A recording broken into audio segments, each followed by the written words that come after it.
ನಮಸ್ಕಾರ ಸ್ನೇಹಿತರೆ. ಇಂದಿನ ವಿಡಿಯೋದಲ್ಲಿ ನಾವು ಜಗತ್ಪ್ರಸಿದ್ಧ ಆಧ್ಯಾತ್ಮಿಕ ಗುರುಗಳಾದ ಗೌರ್ ಗೋಪಾಲ್ ದಾಸ್ ಅವರು ಬರೆದ ಜೀವನದ ದೃಷ್ಟಿಕೋನವನ್ನೇ ಬದಲಿಸುವ ಅದ್ಭುತ ಕೃತಿ ಲೈಫ್ಸ್ ಅಮೇಜಿಂಗ್ ಸೀಕ್ರೆಟ್ಸ್ ಪುಸ್ತಕದ ಸಂಪೂರ್ಣ ಸಾರಾಂಶವನ್ನು ತಿಳಿಯಲಿದ್ದೇವೆ. ಬದುಕಿನ ಜಂಜಾಟಗಳ ನಡುವೆ ನೆಮ್ಮದಿ ಮತ್ತು ಸಮತೋಲನವನ್ನು ಕಂಡುಕೊಳ್ಳುವುದು ಹೇಗೆ ಎಂಬುದನ್ನು ಈ ಪುಸ್ತಕ ನಮಗೆ ಕಲಿಸಿಕೊಡುತ್ತದೆ. ಬದುಕಿನ ಅದ್ಭುತ ರಹಸ್ಯಗಳು, ವೈಯಕ್ತಿಕ ಕ್ಷೇಮ, ಸಂಬಂಧಗಳು, ವೃತ್ತಿಜೀವನ ಮತ್ತು ಸಾಮಾಜಿಕ ಕೊಡುಗೆ ಎಂಬ 4 ಪ್ರಮುಖ ಕ್ಷೇತ್ರಗಳ ಮೇಲೆ ಕೇಂದ್ರೀಕರಿಸುವ ಮೂಲಕ ಸಮತೋಲಿತ ಮತ್ತು ಅರ್ಥಪೂರ್ಣ ಜೀವನವನ್ನು ನಡೆಸಲು ಈ ಪುಸ್ತಕ ನಮಗೆ ಸಹಾಯ ಮಾಡುತ್ತದೆ. ಸರಳ ಕಥೆಗಳು ಮತ್ತು ಆಪ್ತವಾದ ಜ್ಞಾನದ ಮೂಲಕ ಸ್ವಯಂ ಅರಿವು, ಭಾವನಾತ್ಮಕ ಶಕ್ತಿ ಮತ್ತು ಉದ್ದೇಶಪೂರ್ಣ ಜೀವನವನ್ನು ಇದು ಪ್ರೋತ್ಸಾಹಿಸುತ್ತದೆ. ಆಧ್ಯಾತ್ಮಿಕ ಒಳನೋಟಗಳನ್ನು ಪ್ರಾಯೋಗಿಕ ಸಲಹೆಗಳೊಂದಿಗೆ ಬೆರೆಸಿ ಜೀವನದಲ್ಲಿ ಕೇವಲ ಸಾಗುವುದಷ್ಟೇ ಅಲ್ಲ, ಬೆಳೆಯುವುದು ಹೇಗೆ ಎಂದು ಇದು ನಮಗೆ ಕಲಿಸುತ್ತದೆ. ಗೌರ್ ಗೋಪಾಲ್ ದಾಸ್ ಅವರು ಪುಣೆಯ ಇಂಜಿನಿಯರಿಂಗ್ ಕಾಲೇಜಿನಲ್ಲಿ ಎಲೆಕ್ಟ್ರಿಕಲ್ ಇಂಜಿನಿಯರಿಂಗ್ ವ್ಯಾಸಂಗ ಮಾಡಿದರು. ಹ್ಯೂಲೆಟ್ ಪ್ಯಾಕರ್ಡ್ ಕಂಪನಿಯಲ್ಲಿ ಕೆಲಸ ಮಾಡಿದ ನಂತರ ಅವರು ಮುಂಬೈನ ಆಶ್ರಮವೊಂದರಲ್ಲಿ ಸನ್ಯಾಸಿಯಾಗಿ ಜೀವಿಸಲು ನಿರ್ಧರಿಸಿದರು. ಕಳೆದ 22 ವರ್ಷಗಳಿಂದ ಅಲ್ಲಿಯೇ ನೆಲೆಸಿರುವ ಅವರು ಪ್ರಾಚೀನ ತತ್ವಶಾಸ್ತ್ರ ಮತ್ತು ಆಧುನಿಕ ಮನಃಶಾಸ್ತ್ರವನ್ನು ಅಭ್ಯಸಿಸಿ ಸಾವಿರಾರು ಜನರಿಗೆ ಜೀವನ ಮಾರ್ಗದರ್ಶಕರಾಗಿದ್ದಾರೆ. Life coach. 2005ರಿಂದ ವಿಶ್ವದಾದ್ಯಂತ ಸಂಚರಿಸುತ್ತಾ ಕಾರ್ಪೊರೇಟ್ ಅಧಿಕಾರಿಗಳು, ವಿಶ್ವವಿದ್ಯಾಲಯಗಳು ಮತ್ತು ದತ್ತಿ ಸಂಸ್ಥೆಗಳೊಂದಿಗೆ ತಮ್ಮ ಜ್ಞಾನವನ್ನು ಹಂಚಿಕೊಳ್ಳುತ್ತಿದ್ದಾರೆ. ನೀವಿನ್ನೂ ನಮ್ಮ ಚಾನೆಲ್ಗೆ ಸಬ್ಸ್ಕ್ರೈಬ್ ಆಗಿಲ್ಲ ಅಂದ್ರೆ ದಯವಿಟ್ಟು ಈಗಲೇ ಸಬ್ಸ್ಕ್ರೈಬ್ ಬಟನ್ ಒತ್ತಿ ಮತ್ತು ಪಕ್ಕದಲ್ಲೇ ಇರೋ ಬೆಲ್ ಐಕಾನ್ ಕ್ಲಿಕ್ ಮಾಡಿ. ಇದರಿಂದ ನಾವು ಅಪ್ಲೋಡ್ ಮಾಡುವ ಇಂತಹದ್ದೇ ಉಪಯುಕ್ತ ಪುಸ್ತಕಗಳ ವಿಮರ್ಶೆ ಮತ್ತು ಜೀವನದ ಪಾಠಗಳು ನಿಮಗೆ ತಕ್ಷಣ ತಲುಪುತ್ತವೆ. ಬನ್ನಿ, ಜೀವನದ ಆ 4 ಅದ್ಭುತ ರಹಸ್ಯ ಚಕ್ರಗಳ ಪಯಣವನ್ನು ಶುರು ಮಾಡೋಣ. ಅಧ್ಯಾಯ 1. ಕೀಲಿಗಳನ್ನು ಮರೆಯುವುದು. Forgetting the keys. ನೀವು ಯಶಸ್ವಿಯಾಗುತ್ತಿದ್ದಂತೆ ಸಂತೋಷದ ಕೀಲಿಗಳನ್ನು ಮರೆಯಬೇಡಿ. ಸಂತೋಷ ವಸ್ತುಗಳಲ್ಲಿ ಅಥವಾ ಚಿನ್ನದಲ್ಲಿಲ್ಲ, ಅದು ಆತ್ಮದಲ್ಲಿ ನೆಲೆಸಿದೆ. ಡೆಮಾಕ್ರಿಟಸ್. ನನಗೆ ದಕ್ಷಿಣ ಭಾರತದ ಅಡುಗೆಯೆಂದರೆ ತುಂಬ ಇಷ್ಟ ಎಂದು ನಾನು ಬಹಿರಂಗವಾಗಿ ಹೇಳಿದ್ದು ಬಹುಶಃ ಒಂದು ತಪ್ಪಿರಬಹುದು. ಏಕೆಂದರೆ ಆ ವರ್ಷಪೂರ್ತಿ ನನಗೆ ಬೆಳಗ್ಗಿನ ಉಪಹಾರಕ್ಕೆ ಸಾಂಬಾರ್, ಮಧ್ಯಾಹ್ನದ ಊಟಕ್ಕೆ ಸಾಂಬಾರ್ ಮತ್ತು ರಾತ್ರಿಯ ಊಟಕ್ಕೂ ಸಾಂಬಾರ್ ಸಿಗುತ್ತಿತ್ತು. ನಾನು ಹೋದೆಲ್ಲೆಲ್ಲ ಸಾಂಬಾರ್ ನನ್ನನ್ನು ಹಿಂಬಾಲಿಸುತ್ತಿತ್ತು. ಯುನೈಟೆಡ್ ಕಿಂಗ್ಡಮ್ನಿಂದ ಆಸ್ಟ್ರೇಲಿಯಾದವರೆಗೆ ನನ್ನನ್ನು ಮನೆಗೆ ಆಹ್ವಾನಿಸಿದ ಪ್ರತಿಯೊಬ್ಬರೂ ತಮ್ಮದೇ ಶೈಲಿಯ ಸಾಂಬಾರ್ ಉಣಬಡಿಸುತ್ತಿದ್ದರು. ಇದನ್ನು ಸವಿದು ನಾನು ಸಾಂಬಾರ್ ತಜ್ಞನೆಯಾಗಿಬಿಟ್ಟೆ. ಈ ಕಥೆ ಮುಂಬೈನಲ್ಲಿ ಶುರುವಾಗುತ್ತದೆ. ನಾನು ಪುಣೆಯಲ್ಲಿ ಬೆಳೆದರೂ ನನ್ನ ಹೃದಯವಿರುವುದು ಮುಂಬೈನ ಗಗನಚುಂಬಿ ಕಟ್ಟಡಗಳ ನಡುವೆ ಇರುವ ಒಂದು ಸರಳ ಆಶ್ರಮದಲ್ಲಿ. ಸನ್ಯಾಸಿಯಾಗಿ ನಾನು ಅಲ್ಲಿ 22 ವರ್ಷಗಳಿಂದ ವಾಸಿಸುತ್ತಿದ್ದೇನೆ. ನನ್ನ ಉಪನ್ಯಾಸಗಳನ್ನು ಕೇಳುವ ಜನರು ಆಗಾಗ ತಮ್ಮ ಮನೆಗೆ ಊಟಕ್ಕೆ ಕರೆಯುತ್ತಾರೆ. ಆದರೆ ಸನ್ಯಾಸಿಯಾಗಿ ನಾನು ಅತಿಯಾದ ಭೋಗದಿಂದ ದೂರವಿರಬೇಕು. ಹಾಗಾಗಿ ನಾನು ಹೆಚ್ಚಾಗಿ ಅಂತಹ ಆಹ್ವಾನಗಳನ್ನು ನಿರಾಕರಿಸುತ್ತೇನೆ. ಆದರೆ ತಿಂಗಳುಗಳ ಕಾಲ ಒತ್ತಾಯಿಸಿದ ನಂತರ ನಾನು ಹರಿಪ್ರಸಾದ್ ಹಾಗೂ ಲಲಿತಾ ಅಯ್ಯರ್ ಅವರ ಮನೆಗೆ ಹೋಗಲು ಒಪ್ಪಿಕೊಂಡೆ. ಈ ನಿರ್ಧಾರ ನನ್ನ ಸಂತೋಷದ ಬಗ್ಗೆ ನನ್ನ ತಿಳುವಳಿಕೆಯನ್ನು ಮತ್ತಷ್ಟು ಗಾಢ ಮಾಡಿತು. ಮುಂಬೈನ ಐಶ್ವರ್ಯದ ಪ್ರದೇಶವಾದ ವರ್ಲಿಯಲ್ಲಿ ಇರುವ ಅವರ 28ನೇ ಮಹಡಿಯ ಅಪಾರ್ಟ್ಮೆಂಟ್ ಅತ್ಯಂತ ಸುಂದರವಾಗಿತ್ತು. ಅಲ್ಲಿನ ಊಟದ ಮೇಜಿನ ಮೇಲೆ ಚಿನ್ನದ ಎಲೆಯ ಆಕಾರದ ಪ್ಲೇಟ್, ವಿವಿಧ ಆಕಾರದ ಚಮಚಗಳು ಮತ್ತು ಫೋರ್ಕುಗಳನ್ನು ನೋಡಿ ನಾನು ತುಸು ಗೊಂದಲಕ್ಕೀಡಾದೆ. ಸನ್ಯಾಸಿಯಾದ ನನಗೆ ಕೈಯಿಂದ ಊಟ ಮಾಡುವುದೇ ಅಭ್ಯಾಸ.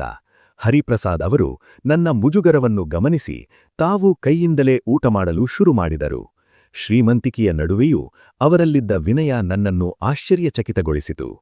ಹರಿಪ್ರಸಾದ್ ತಮ್ಮ ಜೀವನದ ಬಗ್ಗೆ ವಿವರಿಸಿದರು. ಅವರು ಚೆನ್ನೈನ ಒಂದು ಸಣ್ಣ ಹಳ್ಳಿಯಲ್ಲಿ ಬೆಳೆದವರು. ತಂದೆ ಬಟ್ಟೆ ಕಾರ್ಖಾನೆಯಲ್ಲಿ ಕೆಲಸ ಮಾಡುತ್ತಿದ್ದರು.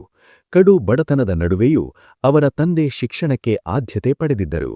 ಹರಿಪ್ರಸಾದ್ ಐಐಟಿ ಬಾಂಬೆಯಲ್ಲಿ ಗೋಲ್ಡ್ ಮೆಡಲ್ ಪಡೆದು ನಂತರ ಹಾರ್ವರ್ಡ್ನಲ್ಲಿ MBA ಪೂರೈಸಿದರು.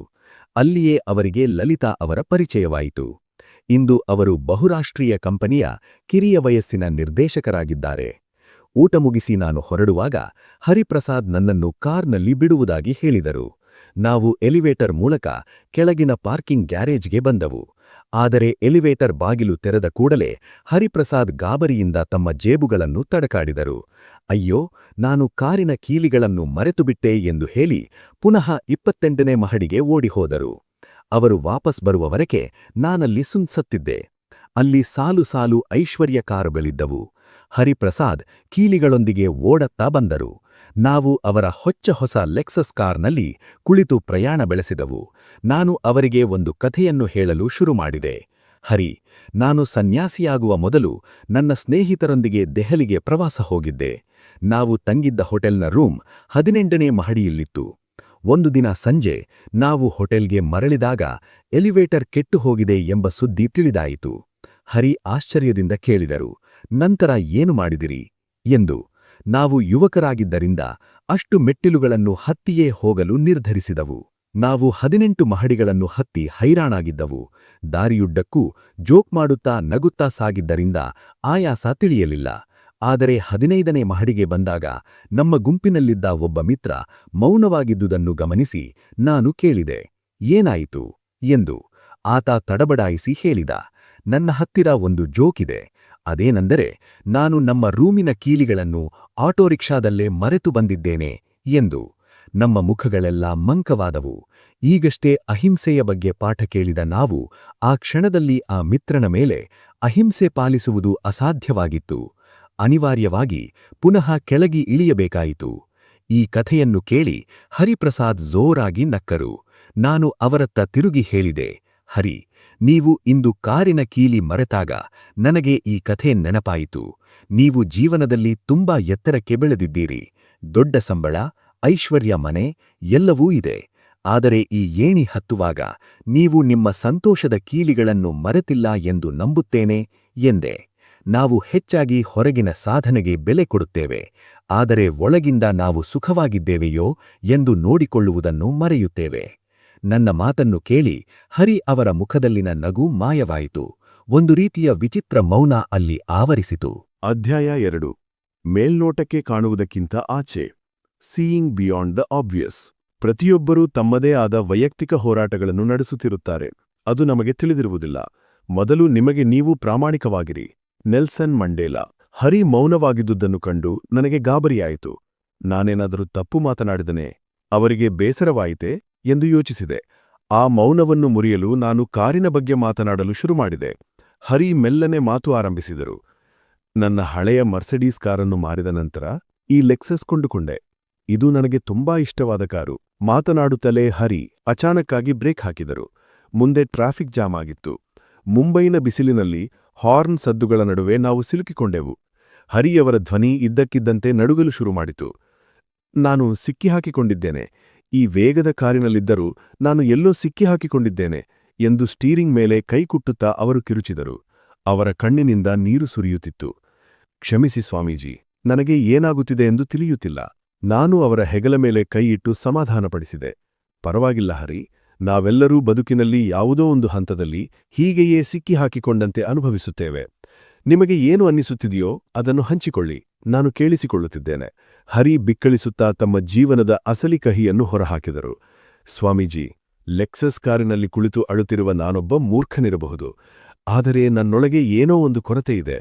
ನಾನು ಎಂದಿಗೂ ಎಂಜಿನಿಯರ್ ಆಗಲು ಬಯಸಿರಲಿಲ್ಲ. ತಂದೆ ತಾಯಿಯ ಒತ್ತಾಯಕ್ಕೆ ಬಿದ್ದು ಆ ಕೋರ್ಸ್ ಮಾಡಿದೆ. ಹಾರ್ವರ್ಡ್ಗೆ ಹೋಗಿದ್ದು ಅವರಿಂದ ದೂರ ತಪ್ಪಿಸಿಕೊಳ್ಳಲು ಮಾತ್ರ. ಅಲ್ಲಿ ನನಗೆ ಮೆಡಿಸಿನ್ ಓದಬೇಕು ಅನಿಸಿತು. ಆದರೆ ಆಗಲೇ ಸಮಯ ಮೀರಿ ಹೋಗಿತ್ತು. ಅವರು ಮುಂದುವರಿಸಿದರು, ನನ್ನ ಮತ್ತು ಲಲಿತಾಳ ಸಂಬಂಧ ಕೂಡ ಹದಗೆಡುತ್ತಿದೆ. ಕೆಲಸದ ಒತ್ತಡ, ಹಣದ ಹಿಂದೆ ಓಡುವುದು ನಮ್ಮ ನಡುವಿನ ಪ್ರೀತಿಯನ್ನು ನುಂಗಿಹಾಕುತ್ತಿದೆ. ಮೊನ್ನೆ ಅವಳು ಡಿವೋರ್ಸ್ ಬೇಕು ಎಂದು ಕಿರಿಚಿದಳು. ಹೊರಗಿನ ಜಗತ್ತಿಗೆ ನಾನು ಯಶಸ್ವಿ ವ್ಯಕ್ತಿ, ಆದರೆ ಒಳಗಿನಿಂದ ನಾನು ಪೂರ್ತಿ ಸೋತು ಹೋಗಿದ್ದೇನೆ. ಚಿಂತನೆಯ ಅಂಶ. ಹರಿ ಅವರ ಮಾತುಗಳನ್ನು ಕೇಳಿದಾಗ ನನಗೆ ಅನ್ನಿಸಿದ್ದಿಷ್ಟೇ, ನಾವು ಹೊರಗಿನ ಯಶಸ್ಸನ್ನು ನೋಡಿ ಮನುಷ್ಯರನ್ನು ಅಳೆಯುತ್ತೇವೆ. ಆದರೆ ಅತಿಯಾದ ಐಶ್ವರ್ಯವಿದ್ದರೂ ಒಳಗಿನಿಂದ ಅತೃಪ್ತಿಯಿಂದ ಇರುವವರೇ ಹೆಚ್ಚು. ನಾವು ಯಶಸ್ವಿಯಾಗಿ ಕಾಣಿಸುವುದು ಹೇಗೆ ಎಂಬುದನ್ನು ಕಲಿತಿದ್ದೇವೆ, ಆದರೆ ನಮ್ಮ ಜೀವನವನ್ನು ಸರಿಯಾಗಿ ಸಂಘಟಿಸಿ ಯಶಸ್ವಿಯಾಗಿ ಬದುಕುವುದು ಹೇಗೆ ಎಂಬುದನ್ನು ಮರೆತಿದ್ದೇವೆ. ಅಧ್ಯಾಯ 3. ಪಯಣದ ಆರಂಭ. 1000 ಮೈಲಿಗಳ ಸುದೀರ್ಘ ಪಯಣವು ಒಂದು ಪುಟ್ಟ ಹೆಜ್ಜೆಯೊಂದಿಗೆ ಆರಂಭವಾಗುತ್ತದೆ. Lao Tzu. ನಮ್ಮ ಹತ್ತಿರದವರು ತಮ್ಮ ಸಂಕಷ್ಟಗಳನ್ನು ಹೇಳಿಕೊಳ್ಳುತ್ತಿರುವಾಗ ನಾವು ಏನು ಮಾಡಬೇಕು? ಹರಿ ತನ್ನ ಒಳಗಿನ ತಳಮಳಗಳನ್ನು ತೋಡಿಕೊಳ್ಳುತ್ತಿರುವಾಗ ನನಗೆ ತುಂಬಾ ಹೇಳಬೇಕು ಎನಿಸುತ್ತಿತ್ತು. ಆದರೆ ಒಬ್ಬ ಸನ್ಯಾಸಿಯಾಗಿ ಪಡೆದ ತರಬೇತಿ ನೆನಪಾಯಿತು. ನಮಗೆ 2 ಕಿವಿ ಮತ್ತು 1 ಬಾಯಿ ಇರುವುದು ಸುಮ್ಮನೆಯಲ್ಲ. ನಾವು ಮಾತನಾಡುವುದಕ್ಕಿಂತ ಹೆಚ್ಚು ಕೇಳಿಸಿಕೊಳ್ಳಬೇಕು. ಜನರು ತಮ್ಮ ಸಮಸ್ಯೆಗೆ ತಕ್ಷಣದ ಪರಿಹಾರಕ್ಕಿಂತ ಹೆಚ್ಚಾಗಿ ಯಾರಾದರೂ ತಮ್ಮನ್ನು ಪೂರ್ತಿಯಾಗಿ ಅರ್ಥಮಾಡಿಕೊಳ್ಳಲಿ ಎಂದು ಬಯಸುತ್ತಾರೆ. ಹರಿ ಕೇಳಿದರು, ನಾನು ಏನು ಮಾಡಲಿ? ನನಗೀಗ 40 ವರ್ಷ. ಜೀವನದಲ್ಲಿ ನಾಟಕೀಯ ಬದಲಾವಣೆ ತರಲು ಈಗ ತುಂಬಾ ತಡವಾಗಿದೆಯೇ? ನಾನು ಏನು ಮಾಡಲಿ ಎಂಬ ಈ 4 ಪದಗಳನ್ನು ಲೈಫ್ ಕೋಚ್ಗಳು ಅಷ್ಟಾಗಿ ಇಷ್ಟಪಡುವುದಿಲ್ಲ. ಯಾಕೆಂದರೆ ಜನರು ನಾವು ಹೇಳಿದ್ದನ್ನು ಕುರುಡಾಗಿ ಪಾಲಿಸಿ ಮಂತ್ರದಂಡದಂತೆ ಫಲಿತಾಂಶ ನಿರೀಕ್ಷಿಸುತ್ತಾರೆ. ಆದರೆ ಜೀವನದ ಆಯ್ಕೆಗಳು ಶಾಪಿಂಗ್ ಮಾಲ್ನಲ್ಲಿ ವಸ್ತು ಕೊಳ್ಳುವುದಂತೆ. ಸೇಲ್ಸ್ ಅಸಿಸ್ಟೆಂಟ್ ನಮಗೆ ಎಲ್ಲಾ ವಸ್ತುಗಳ ಗುಣಾವಗುಣಗಳನ್ನು ವಿವರಿಸಬಹುದು, ಆದರೆ ಕೊನೆಯಲ್ಲಿ ಹಣ ಕೊಟ್ಟು ವಸ್ತು ಆರಿಸುವುದು ನಮ್ಮ ಜವಾಬ್ದಾರಿ. ನಾನು ಹರಿಗೆ ಹೇಳಿದೆ, ನಾನು ನಿನ್ನ ಗುರುವಲ್ಲ, ನಿನ್ನ ಗೆಳೆಯ. ಈ ಟ್ರಾಫಿಕ್ ಜಾಮ್ನಲ್ಲಿ ಸಿಲುಕಿರುವ ಎಲ್ಲರಿಗೂ 3 ವಿಷಯಗಳು ಸಾಮಾನ್ಯವಾಗಿವೆ. ನಾವೆಲ್ಲರೂ ಸಿಕ್ಕಿಹಾಕಿಕೊಂಡಿದ್ದೇವೆ, ನಮಗೆಲ್ಲರಿಗೂ ಒಂದು ಪಯಣವಿದೆ ಮತ್ತು ತಲುಪಬೇಕಾದ ಒಂದು ಗುರಿಯಿದೆ. ಆದರೆ ನಮ್ಮ ಮನಸ್ಸಿನ ಒಳಗೂ ಒಂದು ಟ್ರಾಫಿಕ್ ಜಾಮ್ ಇದೆ ಹರಿ. ಅದು ನಮ್ಮ ನಿಜವಾದ ಸಾಮರ್ಥ್ಯವನ್ನು ತಲುಪದಂತೆ ತಡೆಯುತ್ತಿದೆ. ಜೀವನದ 4 ಚಕ್ರಗಳು, ದ 4 ವೀಲ್ಸ್ ಆಫ್ ಲೈಫ್. ನಿಮ್ಮ ಸುತ್ತಲಿರುವ ಈ ಕಾರುಗಳಿಗೆ 4 ಚಕ್ರಗಳಿವೆ. ಯಾವುದಾದರೂ ಒಂದು ಚಕ್ರದಲ್ಲಿ ಗಾಡಿ ಕಡಿಮೆಯಾದರೂ ಪ್ರಯಾಣ ಕುಂಠಿತವಾಗುತ್ತದೆ. ಹಾಗೆಯೇ ಸುಖೀ ಜೀವನಕ್ಕೆ 4 ಮೂಲಭೂತ ತತ್ವಗಳಿವೆ.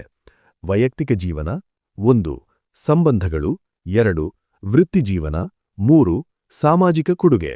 ಚಕ್ರ 1, ವೈಯಕ್ತಿಕ ಜೀವನ, ಕೃತಜ್ಞತೆಯ ಮೂಲಕ ಬೆಳವಣಿಗೆ. ನಮ್ಮ ಮನಸ್ಸು ಜಗತ್ತನ್ನು ನೋಡುವ ಕನ್ನಡಿಯಿದ್ದ ಹಾಗೆ. ನಾವು ಜಗತ್ತನ್ನು ಅದು ಹೇಗಿದೆಯೋ ಹಾಗೆ ನೋಡುವುದಿಲ್ಲ, ಬದಲಾಗಿ ನಾವು ಹೇಗಿದ್ದೇವೋ ಹಾಗೆ ನೋಡುತ್ತೇವೆ. ನಾನು ಹರಿಗೆ ನನ್ನ ಜೀವನದ ಒಂದು ಘಟನೆಯನ್ನು ವಿವರಿಸಿದೆ.